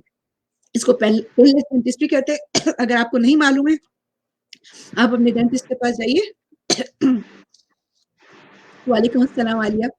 तो अगर आपको नहीं मालूम है तो आप अपने डेंटिस्ट के पास जाइए, ओरल हेल्थ प्रोवाइडर के पास जाइए, तो आपको बताएंगे लेजर के बारे में। थोड़ा एक्सपेंसिव होता है मगर पेनलेस है। फिर कुछ लोगों को इस किस्म की भी सर्जरी डेंटल ऑफिस में होती है। ऐसे आपको मैंने कहा कि मैंने लिमिटेड स्लाइड्स रखी हैं, ज्यादा स्लाइड्स नहीं रखी क्योंकि क्वेश्चन आंसर का भी बीच बीच में है सेशन। तो ये गमी स्माइल कुछ लोग पैदा इस तरीके से होते हैं। इससे थोड़ा सा स्पेशली जब आप 30s में आना शुरू हो जाते हैं ना, क्योंकि हम खवातीन थोड़ा सा कंसर्न हो जाते हैं कि अब मैं बड़ी होने शुरू हो गई हूँ, 40s में जब आना शुरू हो जाते हैं तो और कंसर्न होनी शुरू हो जाती है। तो आप डॉक्टर के पास जाइए, तो वो एक छोटी सी सर्जरी होती है, इसको कहते हैं क्राउन लेंथनिंग। तो वो आपके दांतों की अच्छी तरीके से इन्फेक्शन को रिमूव करके फिर आपकी गम्स को थोड़ा ऊपर करके आपको यूथफुल, देखें कितना फर्क पड़ जाता है, आपको यूथफुल स्माइल देते हैं, क्योंकि आपका स्माइल आपकी एज भी रिवील करता है। जब आप डॉक्टर के पास जाती हैं, किसी और के पास जाती हैं, लोग आपके स्माइल के तरीके से कह सकते हैं अंदाजा इतना होगा। तो अगर आपने 4-5-6 साल की डंडी मारनी है ना, तो अपने स्माइल को थोड़ा सा मेंटेन कर लीजिए, बहुत फर्क पड़ जाएगा। लॉट ऑफ कॉस्मेटिक थिंग्स, सिर्फ लिपस्टिक नहीं। मैं आपको बता रही हूँ, खवातीन समझती हैं लिपस्टिक कर ली और हम खूबसूरत हो गए। नहीं, इस वक्त मैंने कोई लिपस्टिक नहीं पहनी, आपको मैं बता दूं। तो लिपस्टिक की कोई जरूरत नहीं है। अपने स्माइल को अच्छा रखिए, अपने दांत को अच्छा रखिए। जब किसी से बात करें कोई बदबू उसमें से ना आ रही हो। स्पेशली जो हमारा मियाँ बीवी का कांटेक्ट होता है ना, उसमें एक रीजन जो शौहर हमको नहीं पसंद करते वो ये भी होता है, वो बेचारे कह नहीं पाते कि बेगम के मुंह से इतनी गंदी बदबू आ रही होती है, वो बेचारे कह नहीं पाते। तो प्लीज इस बात का भी ख्याल अच्छा ये रखिए। अक्सर और औरतें जो है पायरिया की शिकायत कर रही होती हैं, इसकी क्या वजह है और इसको किस तरह से क्योर किया जा सकता है? पायरिया वही है जो मैंने आपको तस्वीरें दिखाई है ना, खून आना और स्वेलिंग होना, पेरियोडोंटाइटिस जिसको कहते हैं, जिंजुवाइटिस से शुरू होता है। एक स्लाइड मैंने दिखाई थी ना कि इधर से इधर से इधर से, तो पायरिया 3rd और 4th और 5th स्टेज है जो कि सीवियर अब होना शुरू हो गया है। और जब बदबू भी आने शुरू होगी, इसका मतलब है आपका इन्फेक्शन जो है अब आपकी हड्डियों के अंदर तक पहुंच गया है, और अल्लाह ना करे वो हड्डियों से निकल के आपके दिमाग में भी पहुंच सकता है, दिल में भी और बाकी जगह पे भी, और बहुत लोगों के साथ ऐसा हुआ है। सो इसका पायरिया जो क्योर है आम जबान क्योर उसका क्योर क्योर जो है, सबसे पहले हाइजीन है। आपको मैंने पहले बता दिया हदीस से, हाइजीन है, hygiene hygiene hygiene. Half of the ठीक फेथ इज हाइजीन, ठीक है ना, half of the faith is hygiene. हमारा ईमान जो है, आधा ईमान जो है पूरा हो जाता है अगर हम सफाई का ख्याल रखें, फिजिकल सफाई का, इंटरनल सफाई का, इखलाकी सफाई का, स्पिरिचुअल सफाई का, आधा दिन पूरा हो गया। बाकी आधा दिन शादी कर लो, पूरा हो गया अल्हम्दुलिल्लाह। ईमान तो अल्लाह ताला के ऊपर था ही पहले, तो अल्हम्दुलिल्लाह बहुत आसान है। सो पायरिया जो है वो जिंजिवाइटिस से जो पेरिडोंटाइटिस बन जाता है उसको कहते हैं, जो कि बहुत ही सीरियस है। लोग उससे मर जाते हैं, मजाक नहीं है। अगर आपको लग रहा है आपके मुंह में खून भी आ रहा है काफी दिनों से, स्वेलिंग भी हो रही है काफी दिनों से, ब्रश करने में मुश्किल हो रही है और बदबू भी आ रही है, आपको ऑलरेडी पायरिया, एक कॉमन टर्मिनोलॉजी है, असल में वो पेरिडोंटाइटिस, मैंने आपको कहा ना, इन्फ्लेमेशन ऑफ पेरिडोन्शियम, वो है। और इसको हम स्लो किलर भी कहते हैं, स्लो किलर, यानी कि आहिस्ता आहिस्ता आपको अंदर से उसने खाना शुरू कर दिया है। ये बहुत सीरियस है। प्लीज डॉक्टर के पास जाइए, अपना इन्फेक्शन रिमूव करवाइए। अगर वो आपको एंटीबैक्टीरियल एंटीबायोटिक भी देते हैं, इस्तेमाल कीजिए और इंशाल्लाह उस मसले को सॉल्व करवाइए। और कौन है? Is it true that by doing the cleaning process, the teeth and gums gets weak? No, no, no. पूरा आपने सुना नहीं मेरी प्रेजेंटेशन, पूरी प्रेजेंटेशन ही, आलिया में भी आप थोड़ा सा लेट आई थी, पूरी प्रेजेंटेशन ही मेरी इस बात पे थी कि आपकी क्लीनिंग जो आम जबान में लोग कहते हैं ना, उसको समझते नहीं है। क्लीनिंग जो हो रही है वो आपका इन्फेक्शन रिमूव हो रहा है।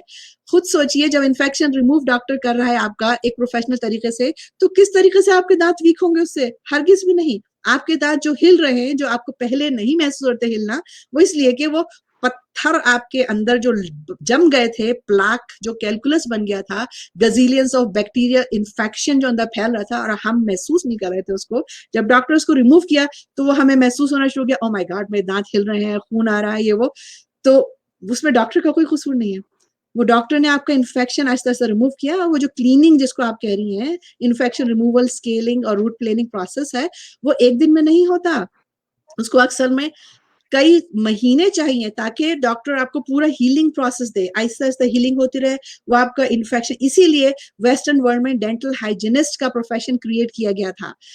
सऊदी अरब में मेरे इनके मुताबिक डेंटल हाइजीनिस्ट होते हैं, ये प्रोफेशन पूरा पूरा इनका, ये थेरेपिस्ट होते हैं जो कि आपकी ओरल हाइजीन पे ही काम करते हैं। ये डेंटिस्ट को रिपोर्ट करते हैं जैसे नर्स प्रैक्टिशनर रिपोर्ट करते हैं, उस तरह का प्रोफेशन होता है। मगर क्लीनिंग से दांत वीक हरगिज भी नहीं होते हैं, मैं आपको गारंटी दे दूं इसकी। आपको सिर्फ रिजीम फॉलो करना होता है, डॉक्टर की इंस्ट्रक्शन फॉलो करनी पड़ेगी। डॉक्टर जो क्लीनिंग कर रहे हैं वो असल में आपका इन्फेक्शन रिमूव कर रहे हैं। Soft and hard brush which is good, soft brush is good, soft. अगर आप ओरल भी यूज करती हैं तो नंबर 3940 उनके नंबर होते हैं टूथब्रश के ऊपर, आप देखिए वो बेहतरीन है, वो आप यूज करती हैं। ब्लैक और ब्राउन लाइंस जो होती हैं उसके लिए प्रोफेशनली आपको डॉक्टर के पास जाना पड़ेगा, सिर्फ ब्रशिंग से नहीं इस्तेमाल वो मूव होंगी। आपको मैंने बताया ब्लैक और ब्राउन लाइंस जो हैं वो बैक्टीरिया के कलर्स हैं। खाना खाने से बैक्टीरिया के कलर्स उसके अंदर आपके प्लाक के अंदर जमा होने शुरू हो गए। प्रोफेशनली जाके उस इन्फेक्शन को रिमूव करवाइए और फिर उसके बाद ब्रश फॉलो कीजिए। और जैसे मैंने कहा, एक दफा अगर आप डेंटिस्ट को साल में कम से कम विजिट करेंगी तो वो नजर रखेंगे कि क्या हो रहा है और क्या उसको फिक्स करना है, और आपको इंस्ट्रक्शन देते रहेंगे इंशाल्लाह। जिस तरह आप मेडिकल डॉक्टर के पास जाती हैं, आपको कहा जाता है खवातीन को खासतौर पे अपना रेगुलर ब्रेस्ट चेक कराती रहा करें, खुद घर पे किया करें उसका एग्जाम, जिससे में और जगह पे कोई और चीज खवातीन की बीमारियां हैं उस पर नजर रखती हैं। इस तरह से ओरल हेल्थ पे भी नजर रखा कीजिए। जज़ाकल्लाह खैर। वाइयकुम अच्छा। आलिया। अच्छा, ये अब हम क्वेश्चंस की तरफ चलें या अभी और है आपके पास जी साइड जी, में? आप पावर पॉइंट बंद कर सकती हैं फातिमा। अच्छा, ये मेरे पास ये बहुत सारे सवालात ऑलरेडी आए हुए हैं, तो मैं क्विकली आपको जो है वो थ्रो करती जाऊंगी क्वेश्चंस और चाहूंगी कि आप इनके जवाब दे दीजिए। ये can salt water rinse heal gum infection?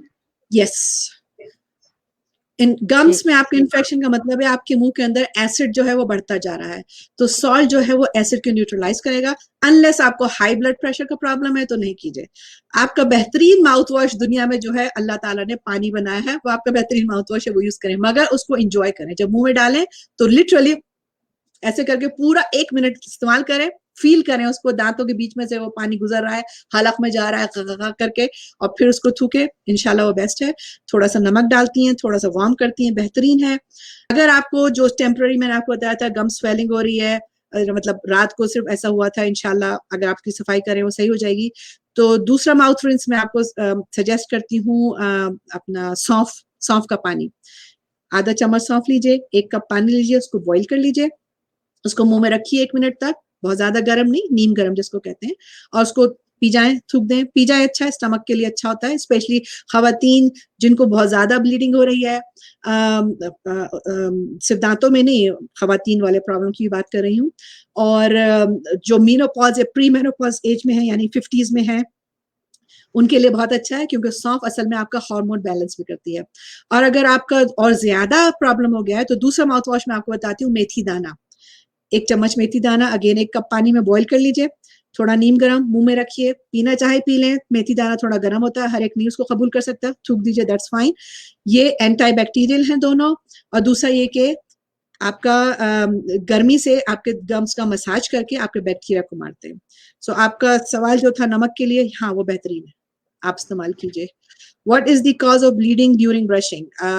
Again Nazia, मैंने अपनी पावर पॉइंट में बताया था, मेन कॉज वो जो येलो येलो दांत में जमा हो रहा है ना, यानी कि ब्रशिंग टेक्निक फिक्स करनी है। आपकी ब्रशिंग टेक्निक सही नहीं है, आपको थोड़ा सा सीखना है उसको कि कैसे करना है, क्योंकि हर एक के दांतों का स्ट्रक्चर डिफरेंट है। आप में से कोई अगर मैकेनिकल इंजीनियर है वो बात समझ रहा होगा, फातिमा आप समझ रही हैं, आप आर्किटेक्ट हैं, कि अल्लाह ताला ने सुभान अल्लाह हर चीज डिफरेंट बनाई है। हम लोगों के जो दांत की अरेंजमेंट भी है ना, बड़ी यूनिक है अल्लाह ताला ने जो बनाई है। वो जो कुरान पाक में आयत आती है ना कि अल्लाह ताला हमें आखिर में जमा करेंगे, हमारे पार्ट्स जमा करके हमें बनाएंगे और हमें पूरा सबूत देंगे हमने क्या किया था और क्या नहीं किया था, और हमारे हाथ और पांव और हर चीज हमारी गवाही देंगे। तो जितना मैं साइंस पढ़ती हूँ ना, उतना मेरा बिलीव बढ़ता है, क्योंकि हमारे दांत की जो अरेंजमेंट है ना, ये भी हमारा एक एक जो हम हमारा जो है ना प्रूफ है। जिस तरह हमारा फिंगर ट्रिप हमारा प्रूफ है ना, हमारे दांत की अरेंजमेंट, हमारा तालू, ये अब इस वक्त अगर आप फातिमा या और लोग अपनी जबान यहाँ टच कीजिए, फ्रंट टीथ के पीछे, हम्म। ये थोड़ी सी हम्म। रफनेस आपको फील होती है ना, इसको रुगाई कहते हैं। सुभान अल्लाह, हम्म। ये हर इंसान के इतने यूनिक हैं कि जब हम डेंचर बनाते हैं ना लोगों के लिए, हम लोग नहीं रेप्लिकेट कर पाते उसको। हालांकि कितनी साइंस तरक्की कर रही है माशाल्लाह, मगर उसकी जरूरत होती है। तो आपके सवाल का जवाब जो है, जो ब्लीडिंग हो रही है आपको ब्रशिंग में, इसलिए हो रही है कि आपके दांत स्टिल उनके अंदर कुछ माल जमा है जिसको निकलना है, प्लाक को। तो आप फ्लॉसिंग पे थोड़ी सी तवज्जो दीजिए, अच्छी से फ्लॉस कीजिए, सही टेक्निक से ब्रशिंग कीजिए, ब्लीडिंग होने दीजिए, इंशाल्लाह वो सही हो जाएगी। मगर ब्लीडिंग का मतलब है कि आपको उस जगह इन्फेक्शन मौजूद है, जो कि आपने सफाई करके करना। अगर फिर भी नहीं सही हो रहा तो जाइए अपने oral health care provider, dentist के पास, और प्रोफेशनली उसकी इन्फेक्शन रिमूव करवाइए, इंशाल्लाह वो सही हो जाएगा। अच्छा, ये प्लाक जो है इसके जमा होने की क्या वजह है? क्या इस तरह से जो दूध वगैरह इंसान पी लेता है तो उसमें थोड़ा-सा आपको पता है चिकनाहट वगैरह होती है, क्या उसकी वजह से भी होता है? हाँ, अक्सर लोग उसकी वजह, कुल्ली नहीं। जी, जी। हाँ, उसकी वजह कुल्ली ना करना है। ठीक है ना, दूध उस पीना नहीं है। दूध ने उसमें यस कंट्रीब्यूट किया है, क्योंकि उसके अंदर चिकनाई होती है, उसने कंट्रीब्यूट किया है, मगर उसकी वजह दूध पीना नहीं है, उसकी वजह मुंह का साफ ना करना है। आपको मैंने बताया था, बायोफिल्म नॉर्मल है, हमारे अंदर जमा होती है, उसको जमा होने दीजिए। वो हमारे दांतों को स्ट्रांग करने के लिए एक नेचुरल प्रोसेस है, मगर अगर हम उसको नहीं साफ करते 24 घंटे में कम से कम 2 दफा, तो वो फिर बैक्टीरिया को, और जो खाना जमा होता है उसको चिपकना शुरू हो जाता है उसके अंदर, और बढ़ता जाता है बैक्टीरिया के अंदर। जैसे ही बढ़ता है बैक्टीरिया उस खाने को खाते हैं, जिस तरह हम खाना खाते हैं, हमें अपनी सफाई करनी होती है, तो बैक्टीरिया भी जब वो खाना खाते हैं तो अल्लाह ताला ने उनके अंदर ये प्रोसेस रखा है, उसको हम बैक्टीरियल बाय प्रोडक्ट करते हैं। तो वो चीज हाईली एसिडिक होती है, वो उसमें से निकलती है। जब वो दांत को टच करती है तो दांत में से कैल्शियम निकलना शुरू हो जाता है। जब वो गम्स को टच करती है तो गम्स रेड होना शुरू हो जाते हैं, उसमें से ब्लीडिंग आने शुरू होती है। और वो स्टेप बाय स्टेप जब हम उसकी नहीं सफाई करते तो वो इन्फेक्शन इस तरह से बढ़ता जाता है, दांत के अंदर भी, मसूड़ों के अंदर भी, हड्डियों के अंदर भी, हर जगह के अंदर। यही सेम चीज हमारे जिस्म के बाकी जगह भी होती है। जब हमें कट लगता है, पस जमती है, वहां पे भी एसिड बढ़ रहा होता है। एग्जैक्टली वही चीज यहाँ हो रही होती है आपकी। Every time I Try to floss my gums bleed no matter how softly I do it. आपको थोड़ी सी हेल्प की जरूरत है मरियम, फ्लॉसिंग की टेक्निक में और ब्रशिंग टेक्निक में। इंशाल्लाह प्राइवेटली आप मुझसे कांटेक्ट करें, मैं आपकी हेल्प करूंगी इंशाल्लाह। अच्छा जी, ये कह रही हैं कि how can I strengthen my gums naturally? Naturally अगर आप आदत डाल लें मिसवाक की तो इंशाल्लाह बहुत अच्छी होगी। बाकी खानों में आप विटामिन सी जो है अपनी बैलेंस डाइट में खाया कीजिए, फाइब्रस डाइट खाइए, फाइब्रस डाइट जैसे अपना सीरियल्स हैं वो खाइए, नेचुरल शुगर खाइए, आर्टिफिशियल शुगर अवॉइड कीजिए, ये सब चीजें कंट्रीब्यूट करती हैं, और मुंह के अंदर एसिड ना होने दीजिए। सो रेगुलर अपनी अच्छा, सफाई करें, इंशाल्लाह आपके गम सेहतमंद रहेंगे।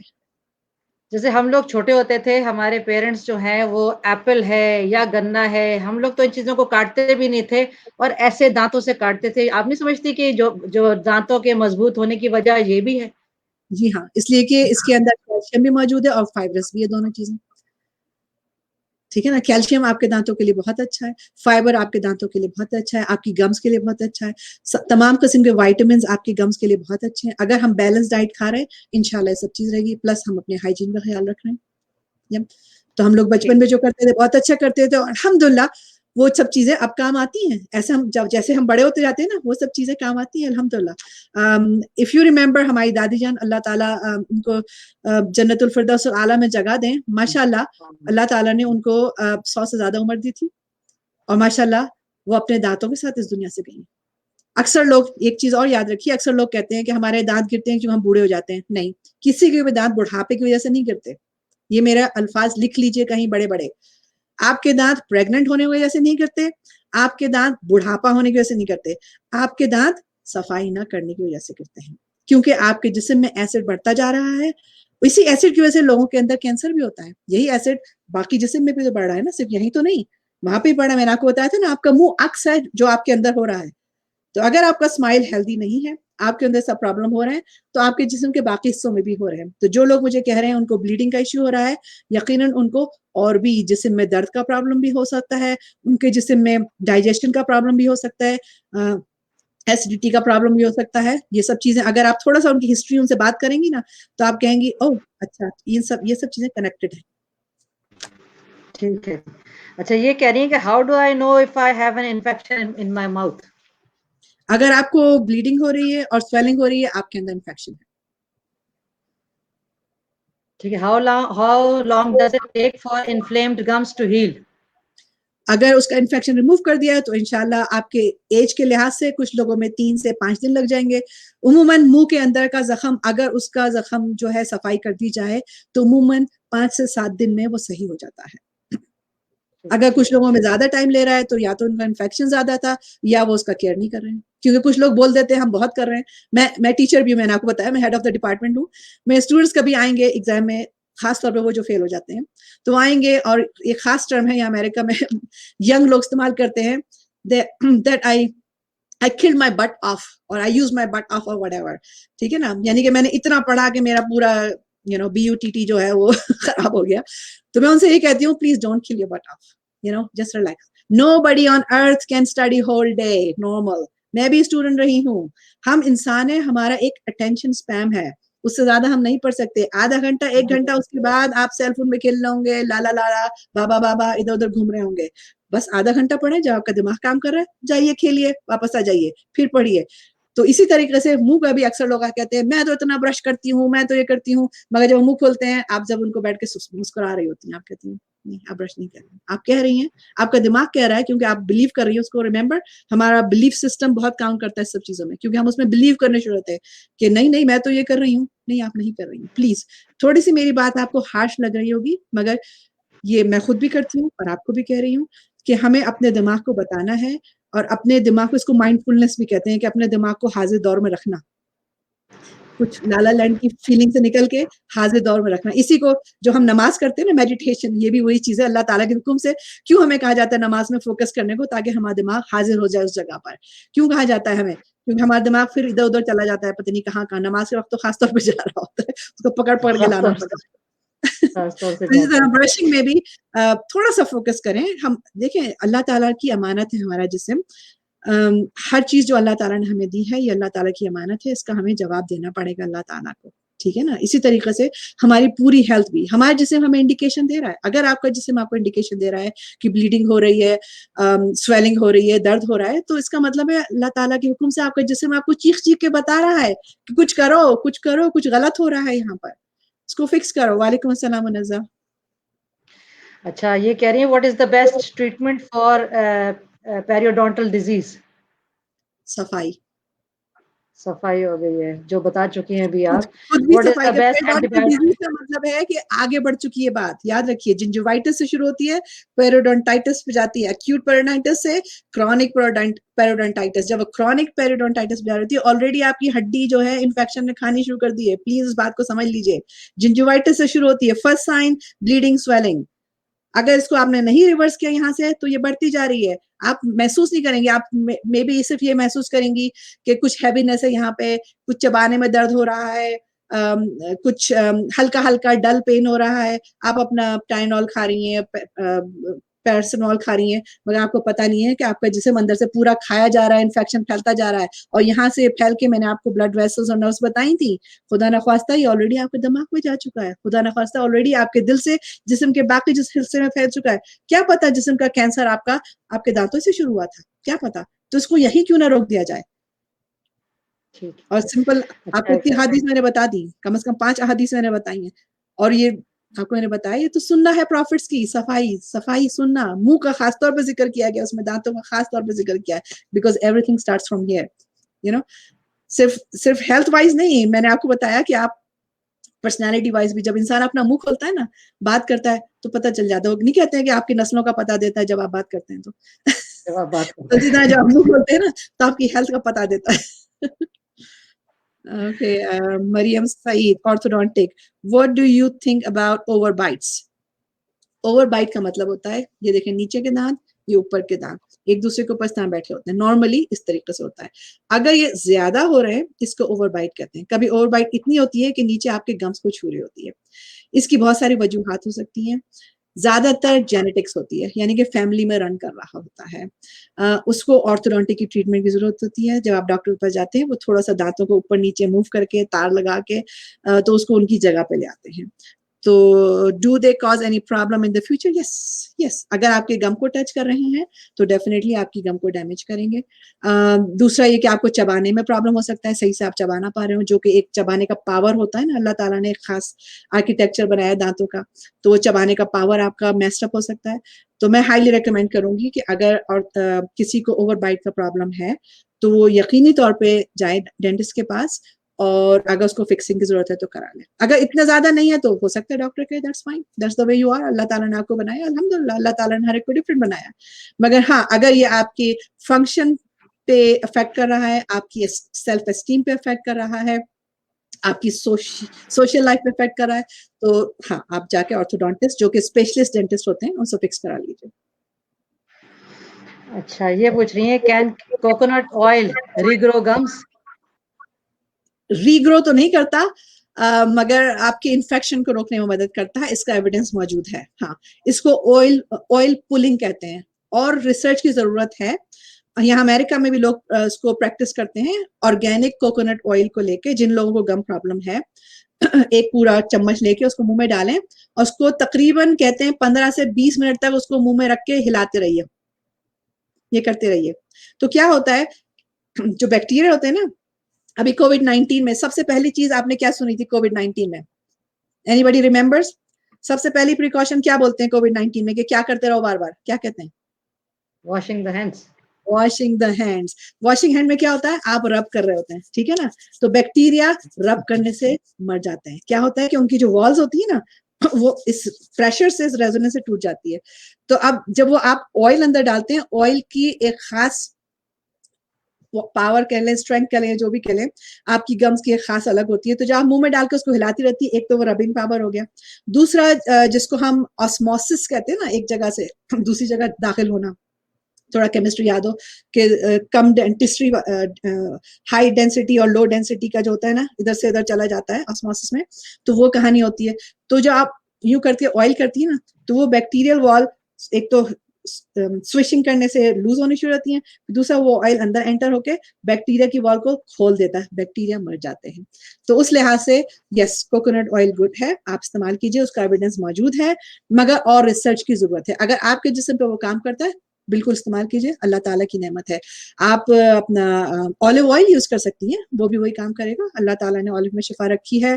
When I eat date specifically I feel very sharp pain, इसका मतलब है आपको शुगर से पेन हो रहा है, और क्या चबाने से भी होता है या सिर्फ डेट खाने से हो रहा है? सिर्फ डेट आप मुंह में डालती हैं जब शार्प शार्प पेन का मतलब है कि आपके जो हार्ट स्ट्रक्चर यानी कि दांत है उसके अंदर इन्फेक्शन है। शार्प पेन इन्फेक्शन है। ज्यादातर उस वजह से होता है, मगर अगर चबाने से भी हो रहा है तो तो फिर आपकी गम्स में भी ये प्रॉब्लम है। और डेट के अंदर क्योंकि शुगर होती है, वो आपको कॉज करी, वो आपका स्टिमुलेंट है, तो आप फौरी तौर पर जाइए डॉक्टर के पास। हो सकता है उनको एक्सरे भी करना पड़े, क्योंकि कभी आपको इन्फेक्शन साफ नजर भी ना आता, एक्सरे में अंदर पता चलता है। मैं आपको बताऊं, मैंने खुद अपनी जिंदगी में ऐसे केसेस देखे हैं जो ऊपर से बिल्कुल सही थे, अंदर से उनको सिर्फ डल पेन होता था, वो अपना गोली खाते रहे, सब चल रहा है, सब चल रहा है। जब वो डॉक्टर के पास गए, एक्सरे किया गया, तो पता चला अंदर से उनकी हड्डी कोई नहीं थी, सब खा चुकी थी, हड्डी कोई नहीं थी, दांत ऐसे ही हिल रहे थे, ऊपर हार्ड स्टोन जो प्लाक के है ना, कैलकुलस, उससे लगे हुए थे, अंदर सारी हड्डी उनकी खाई हुई थी। देखो एनी अदर ये क्वेश्चन? स्ट्रक्चर इंसान के अपने अंदर मुंह लगा हुआ, और कितनी डिजीजेस हम पाल रहे होते हैं, हमें पता भी नहीं चलता है। अच्छा चले, बस मैं आपको ज्यादा टाइम नहीं लूंगी, थोड़े से बस क्विक क्वेश्चंस दो चार रह गए हैं। ये पूछनी है कि can Listerine damage your gums? नहीं, लिस्ट्रीन गम को डैमेज उस सेंस में नहीं करती, क्योंकि लिस्ट्रीन डिजाइन की थी एंटी बैक्टीरियल के लिए। मगर आप कौन सा लिस्ट्रीन यूज कर रही हैं, अगर उसमें अल्कोहल है तो नहीं यूज कीजिए, बगैर अल्कोहल वाली यूज करें। मगर अगेन क्यों यूज कर रही हैं आप, जब आपके नलके में पानी आ रहा है उसको इस्तेमाल कीजिए। मगर एंटी बैक्टीरियल रीजन में अगर डॉक्टर ने आपसे कहा है तो प्लीज वो वाला लिस्ट्रीन इस्तेमाल करें जो बगैर अल्कोहल के है, क्योंकि अल्कोहल वाला अगर आप इस्तेमाल करेंगी तो अल्कोहल आपके मुंह को ड्राई करता है, जिसकी वजह से हाँ गम डैमेज हो सकते हैं, और आपके मुंह में मोर बैक्टीरियल ग्रोथ हो सकती है। तो बगैर अल्कोहल वाला लिस्ट्रीन इस्तेमाल करें।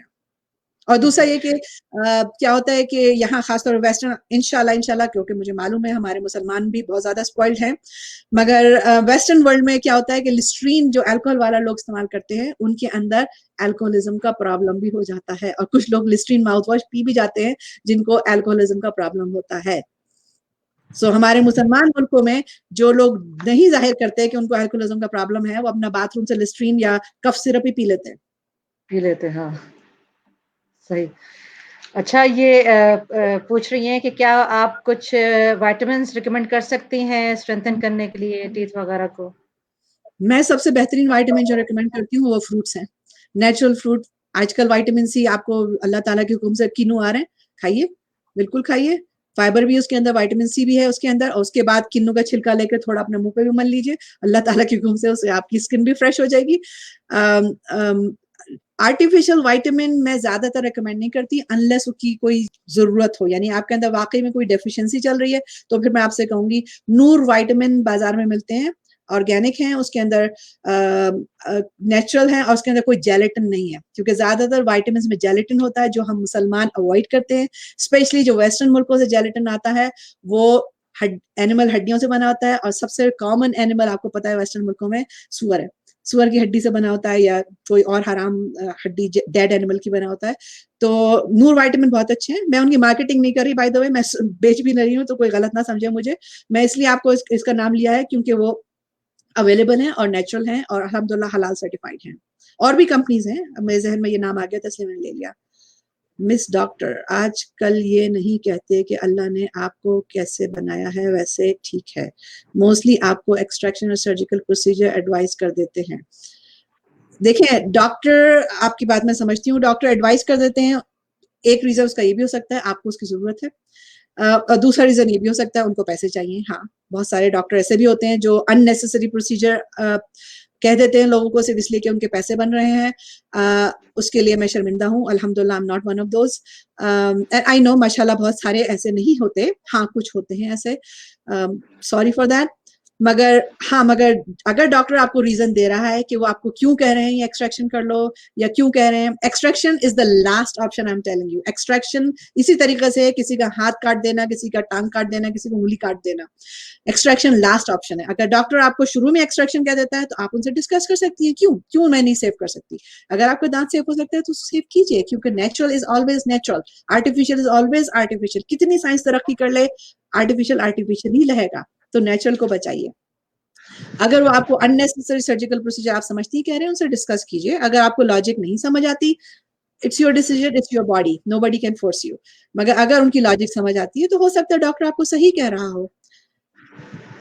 So if a person feel aesthetically satisfied, they don't need procedure. Yes, perfectly fine. Yes, मैं अपने पेशेंट को यहाँ पे भी कहती हूँ, अगर आपको ऑर्थोडोंटिक प्रॉब्लम है, मगर यानी कि एस्थेटिक प्रॉब्लम है और आप उसको बुरा नहीं समझती हैं, आपके शौहर से परफेक्टली फाइन है, आपको कोई खाने में प्रॉब्लम नहीं हो रही है, आपको कोई सोशल इश्यू नहीं है, आपकी सेल्फ एस्टीम का प्रॉब्लम नहीं है, अल्हम्दुलिल्लाह, you don't need any orthodontic treatment. No, you don't need it. अल्हम्दुलिल्लाह, Allah made you different, everybody is different. Can you brush right after you throw up? Very good question, Mariam. I'm impressed. जब आप throw up करते हैं इसका मतलब है आपकी acid stomach से आए हैं मुंह के अंदर। नहीं, आप फौरन ब्रश नहीं करें, जब सिर्फ रिंस कीजिए, क्योंकि एसिड आपके ज्यादा हो गया। अब आप ब्रश करेंगी तो आपके दांत की कैल्शियम मजीद निकलेगी। सो फौरन ब्रश नहीं कीजिए। बहुत अच्छा क्वेश्चन है, I am really impressed you asked me this question. सिर्फ रिंस कर लीजिए, सिर्फ रिंस कर लीजिए, सिर्फ नमक का पानी वाला रिंस कर लीजिए और फिर थोड़ी देर के बाद आप ब्रश कर सकती हैं, मगर फौरन ब्रश ना कीजिए। अच्छा, ये कह रही हैं कि मैं अब खराटे मारने लगी हूँ और मेरे मियाँ उससे भी ज़्यादा खराटे मारते हैं, इसकी क्या वजह है? आप अकेली और नहीं है इससे बहन। कैसे बचा जाए? और इससे आप कैसे बचा अकेली जाए? आप अकेली नहीं है बहन। मेरे शौहर यहाँ नहीं बैठे। आप अकेली नहीं है। पहले मैं अपने मियाँ को हमेशा टोकती थी, फिर उसके बाद प्लीज़ उन्होंने भाईजान, मालूम उन्होंने ये हदीस पढ़ ली कि आप सल्लल्लाहु अलैहि वसल्लम भी खराटे लिया करते थे, तो उन्होंने वो एक्सक्यूज इस्तेमाल की और मुझे कहा इट्स अ सुन्ना। फिर जैसे ही मैं 40s में आई, मैंने भी खराटे मारने शुरू कर दिए। इसकी वजह क्या है वैसे? क्यों क्यों मारते हैं उसकी खराटे यानी? बहुत बहुत सारी उसकी वजूहात हो सकती हैं, बहुत सारी वजूहात हो सकती हैं, और डेंटल डॉक्टर उसको चेक करके आपको बता सकते हैं क्या वजह है। वन ऑफ द कॉमन वजह जो उसकी है, ऑर्थोडोंटिक प्रॉब्लम भी हो सकता है। कुछ लोगों को ऑर्थोडोंटिक प्रॉब्लम होता है, कुछ लोगों का जो ऊपर तालू है बहुत हाई होता है, उसकी वजह से उनके जो ये साइनस का एरिया है ना, ये छोटा पड़ जाता है, उसकी वजह से भी हो सकता है। तो ऑर्थोडोंटिक ट्रीटमेंट से इसको फिक्स किया जा सकता है। कुछ लोगों को अंदर जो सॉफ्ट तालू है आपका, ये फ्रंट में हार्ड तालू है, पीछे सॉफ्ट है, आप करें ना तो ऐसे करके हिलता है वो, तो वो वाला कुछ ज्यादा ढीला पड़ गया होता है, उसकी वजह से होता है। कुछ लोगों की जबान फूल जाती है, उसकी वजह से। कुछ लोगों के जो गले के गुदूद हैं ये फूल जाते हैं, उसकी वजह से हो सकता है। तो कई वजूहात हो सकती हैं। एजिंग से हम, पता है ना, गर्दन फूलने शुरू होती है मर्दों की, खासतौर पर गर्दन, उन बेचारों को इस वजह से भी हो जाता है प्रॉब्लम। इसका इलाज जरूरी है, खास तौर पे सिर्फ खराटे, सॉफ्ट खराटों की बात नहीं कर रही मैं, उसकी बात कर रही हूँ जब खराटे लेते में सडनली इंसान यूं करता है ना, ऐसा करता है, इसका मतलब है उनकी सांस रुक गई है उस वक्त, उसको स्लीप एपनिया कहते हैं, और वो खतरनाक है, नाउजुबिल्लाह, वो इंसान की जिंदगी के लिए खतरनाक हो सकता है, यानी कि इंसान मर भी सकता है उससे।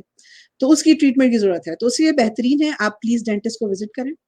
वो आपका थोड़ा सा एक्सरे करेंगे, अंदर से देखेंगे क्या हो रहा है, वो आपका ये जबड़े का भी एक्सरे करेंगे, देखेंगे। कुछ डेंटिस्ट एक खास किस्म के अप्लायंस होते हैं, वो रात को सोते वक्त अगर आप पहन लें तो उससे आपके खराटे रुक जाते हैं। मैंने अपनी मियाँ को दिए थे, अल्हम्दुलिल्लाह उससे हेल्प हुई, मगर फिर दूसरे तरीके से शुरू हो गए मजीद। तो तो हाँ, डेंटिस्ट दूसरा तरीका मत बताइए कि जो आपने अप्लाई किया हुआ है। दूसरा तरीका ये है, रात में 10 दफा आप खराटे ले रहे हैं। सो प्लीज आप डेंटिस्ट को विजिट खराटे ले करें, रहे हैं।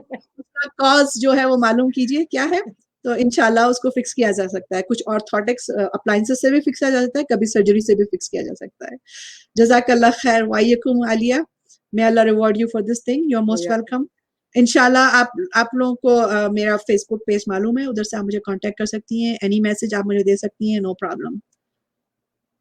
Can we talk about diastemas? Yes, yes, diastema कहते हैं जो दांतों के दरमियान गैप्स होते हैं, उसको कहते हैं।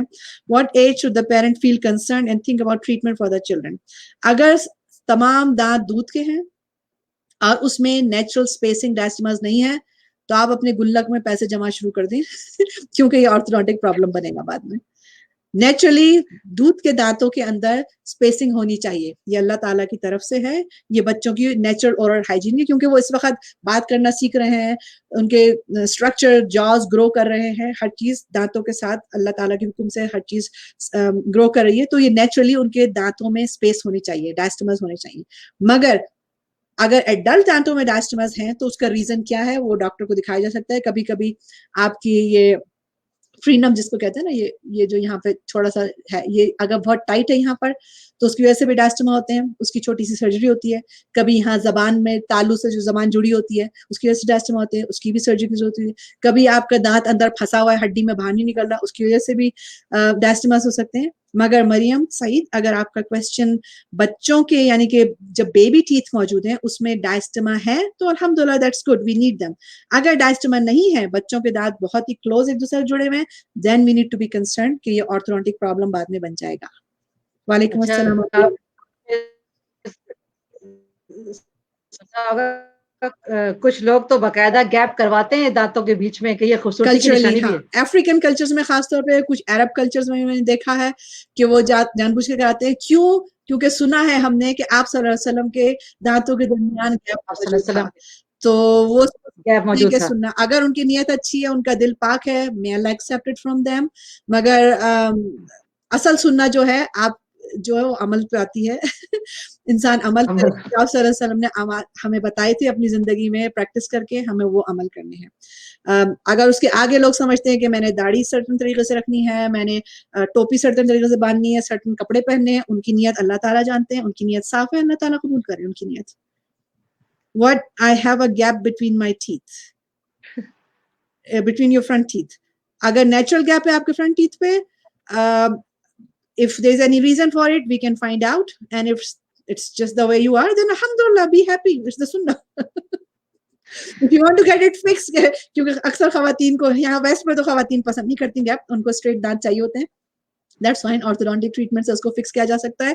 या वी हैव विनियर्स जो फेक नेल्स जैसे होते हैं ना, ऐसे चिपका देते हैं, उससे भी डायस्टमस रोके जा सकते हैं। वो कॉस्मेटिक डेंटिस्ट जिसको कहते हैं।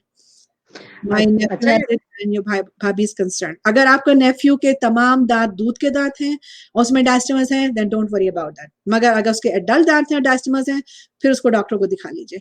और अगर उसके तमाम बेबी दांत हैं और डायस्टमस नहीं है, यानी स्पेसिंग नहीं है, फिर कंसर्न हो और डॉक्टर को दिखाइए। मेरी भाभी भी कहती हैं कि माशाल्लाह खूबसूरत दांत हैं, अपनी मामा पर गई हैं, पर फिर भी पूछ रही थी कि कोई मसला तो नहीं। he's 4 year old, तो उसके सारे दूध के दांत हैं, इसका मतलब है 4 ईयर का बच्चा है तो उसके तमाम दूध के दांत हैं। तो अगर उसको डायस्टमस है, that's perfect, don't worry about that. अगर डायस्टमा नहीं है, फिर कंसर्न हो आप। अच्छा, ये कुछ बच्चे जो पैदा होते हैं तो पैदाइशी बच्चों के भी सुनने में आता है कुछ केसेस इस तरह के हुए हैं, उनके दांत होते हैं, उसकी क्या वजह है?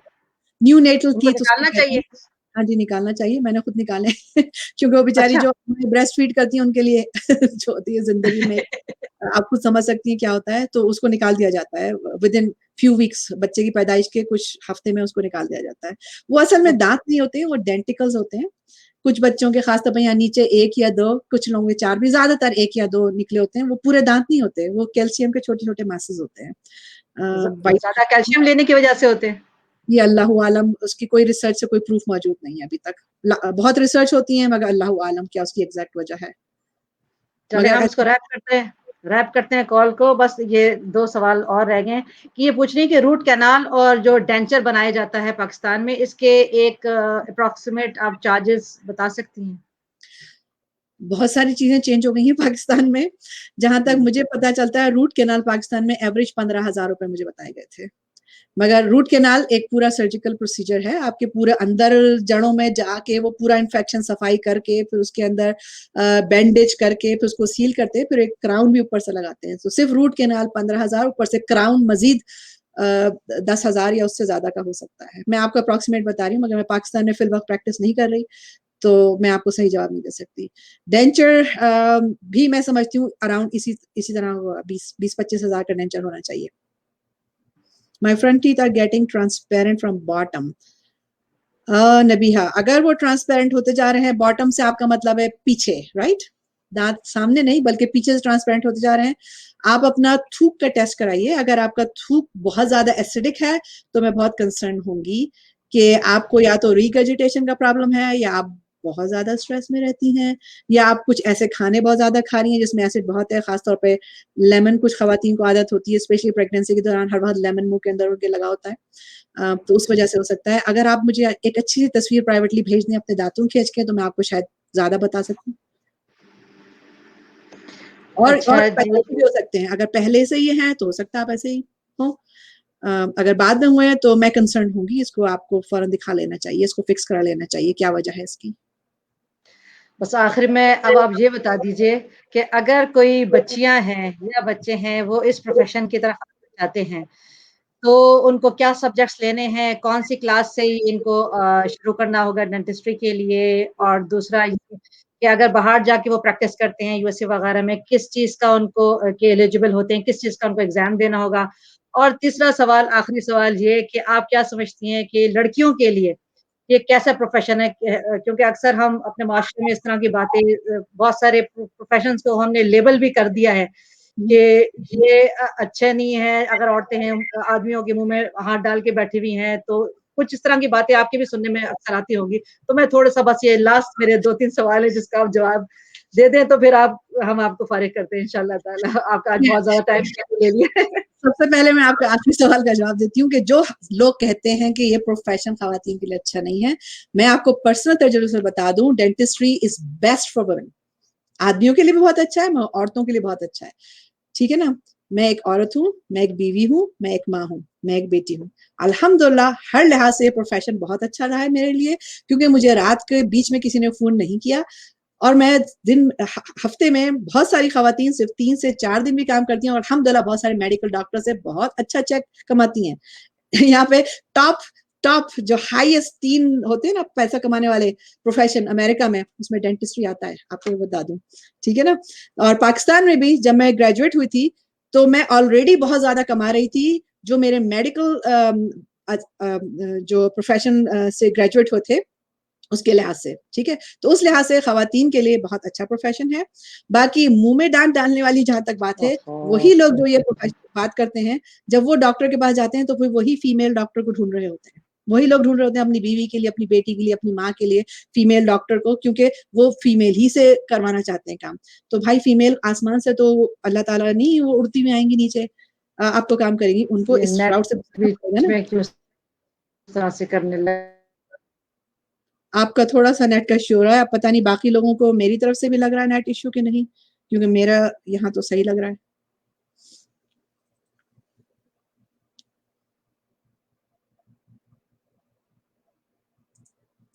बाकी लोगों को मेरी आवाज़ सुनाई दे रही है?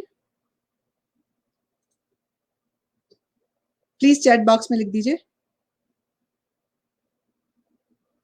वालेकुम मरियम सईद।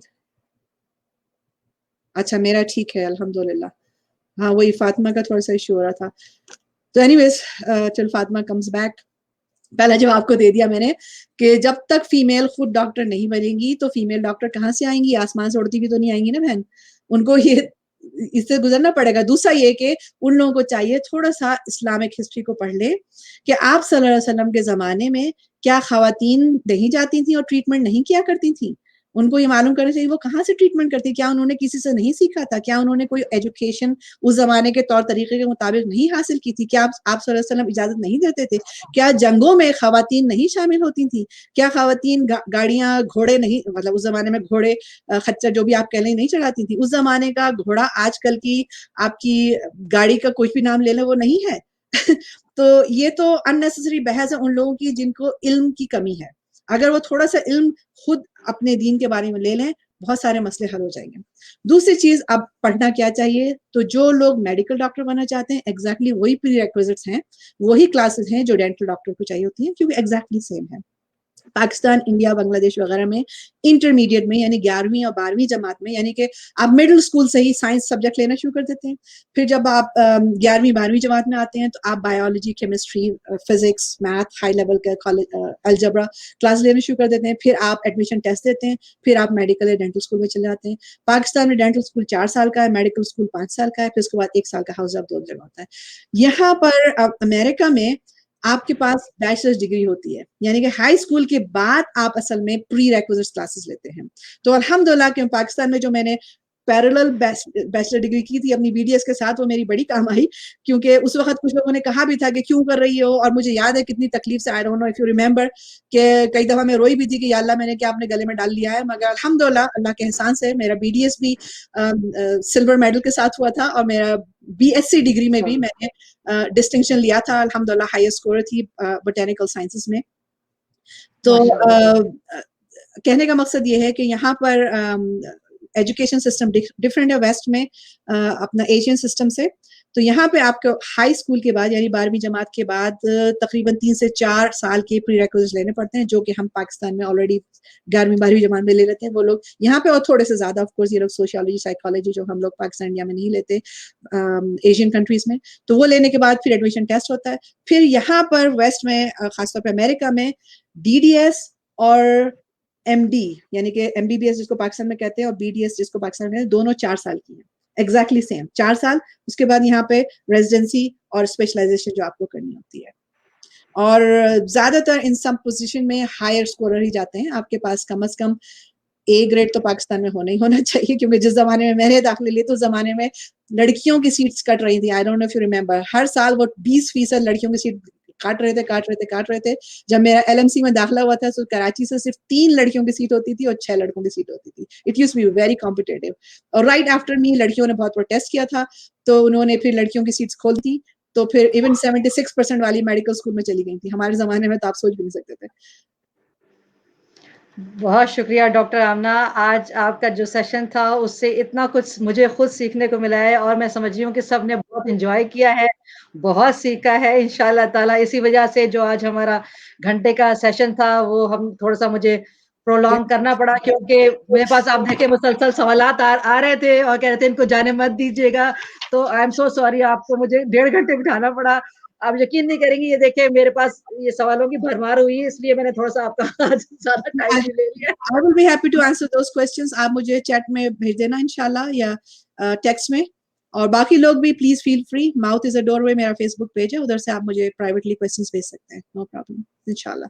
आप अपना पेज जो यहाँ कमेंट्स में भी शेयर कर दीजिए, और बहुत शुक्रिया हमारे प्रोग्राम में आने का। आपको आइंदा भी और भी चैप्टर्स इसके इंशाल्लाह ताला एक-एक करके कवर करते जाएंगे हम डेंटिस्ट्री के हवाले से। अल्लाह ताला आपको खुश रखे और आबाद रखे। बहुत शुक्रिया मेरी बहन, अल्लाह ताला आपके रिस्क में बरकत दे।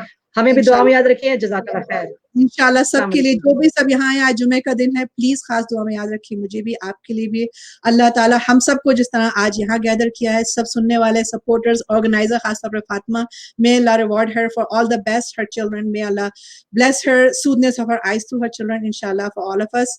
मगर आज जुमे का दिन है तो मैं खास दुआ ये कर रही हूँ सबके लिए कि प्लीज अल्लाह ताला हमारी हर छोटी बड़ी जितनी भी चीज, क्योंकि दीन फितरत, अल्हम्दुलिल्लाह इस्लाम इज दीन ऑफ फितरत, यू नो। ये डेंटिस्ट्री की जो बात की है मैंने आपको बीच में थोड़ी हदीस दी है, ये हर चीज, यू नो, आपकी नीयत अच्छी है, अल्लाह ताला आपको हर चीज का सवाब दे रहे हैं।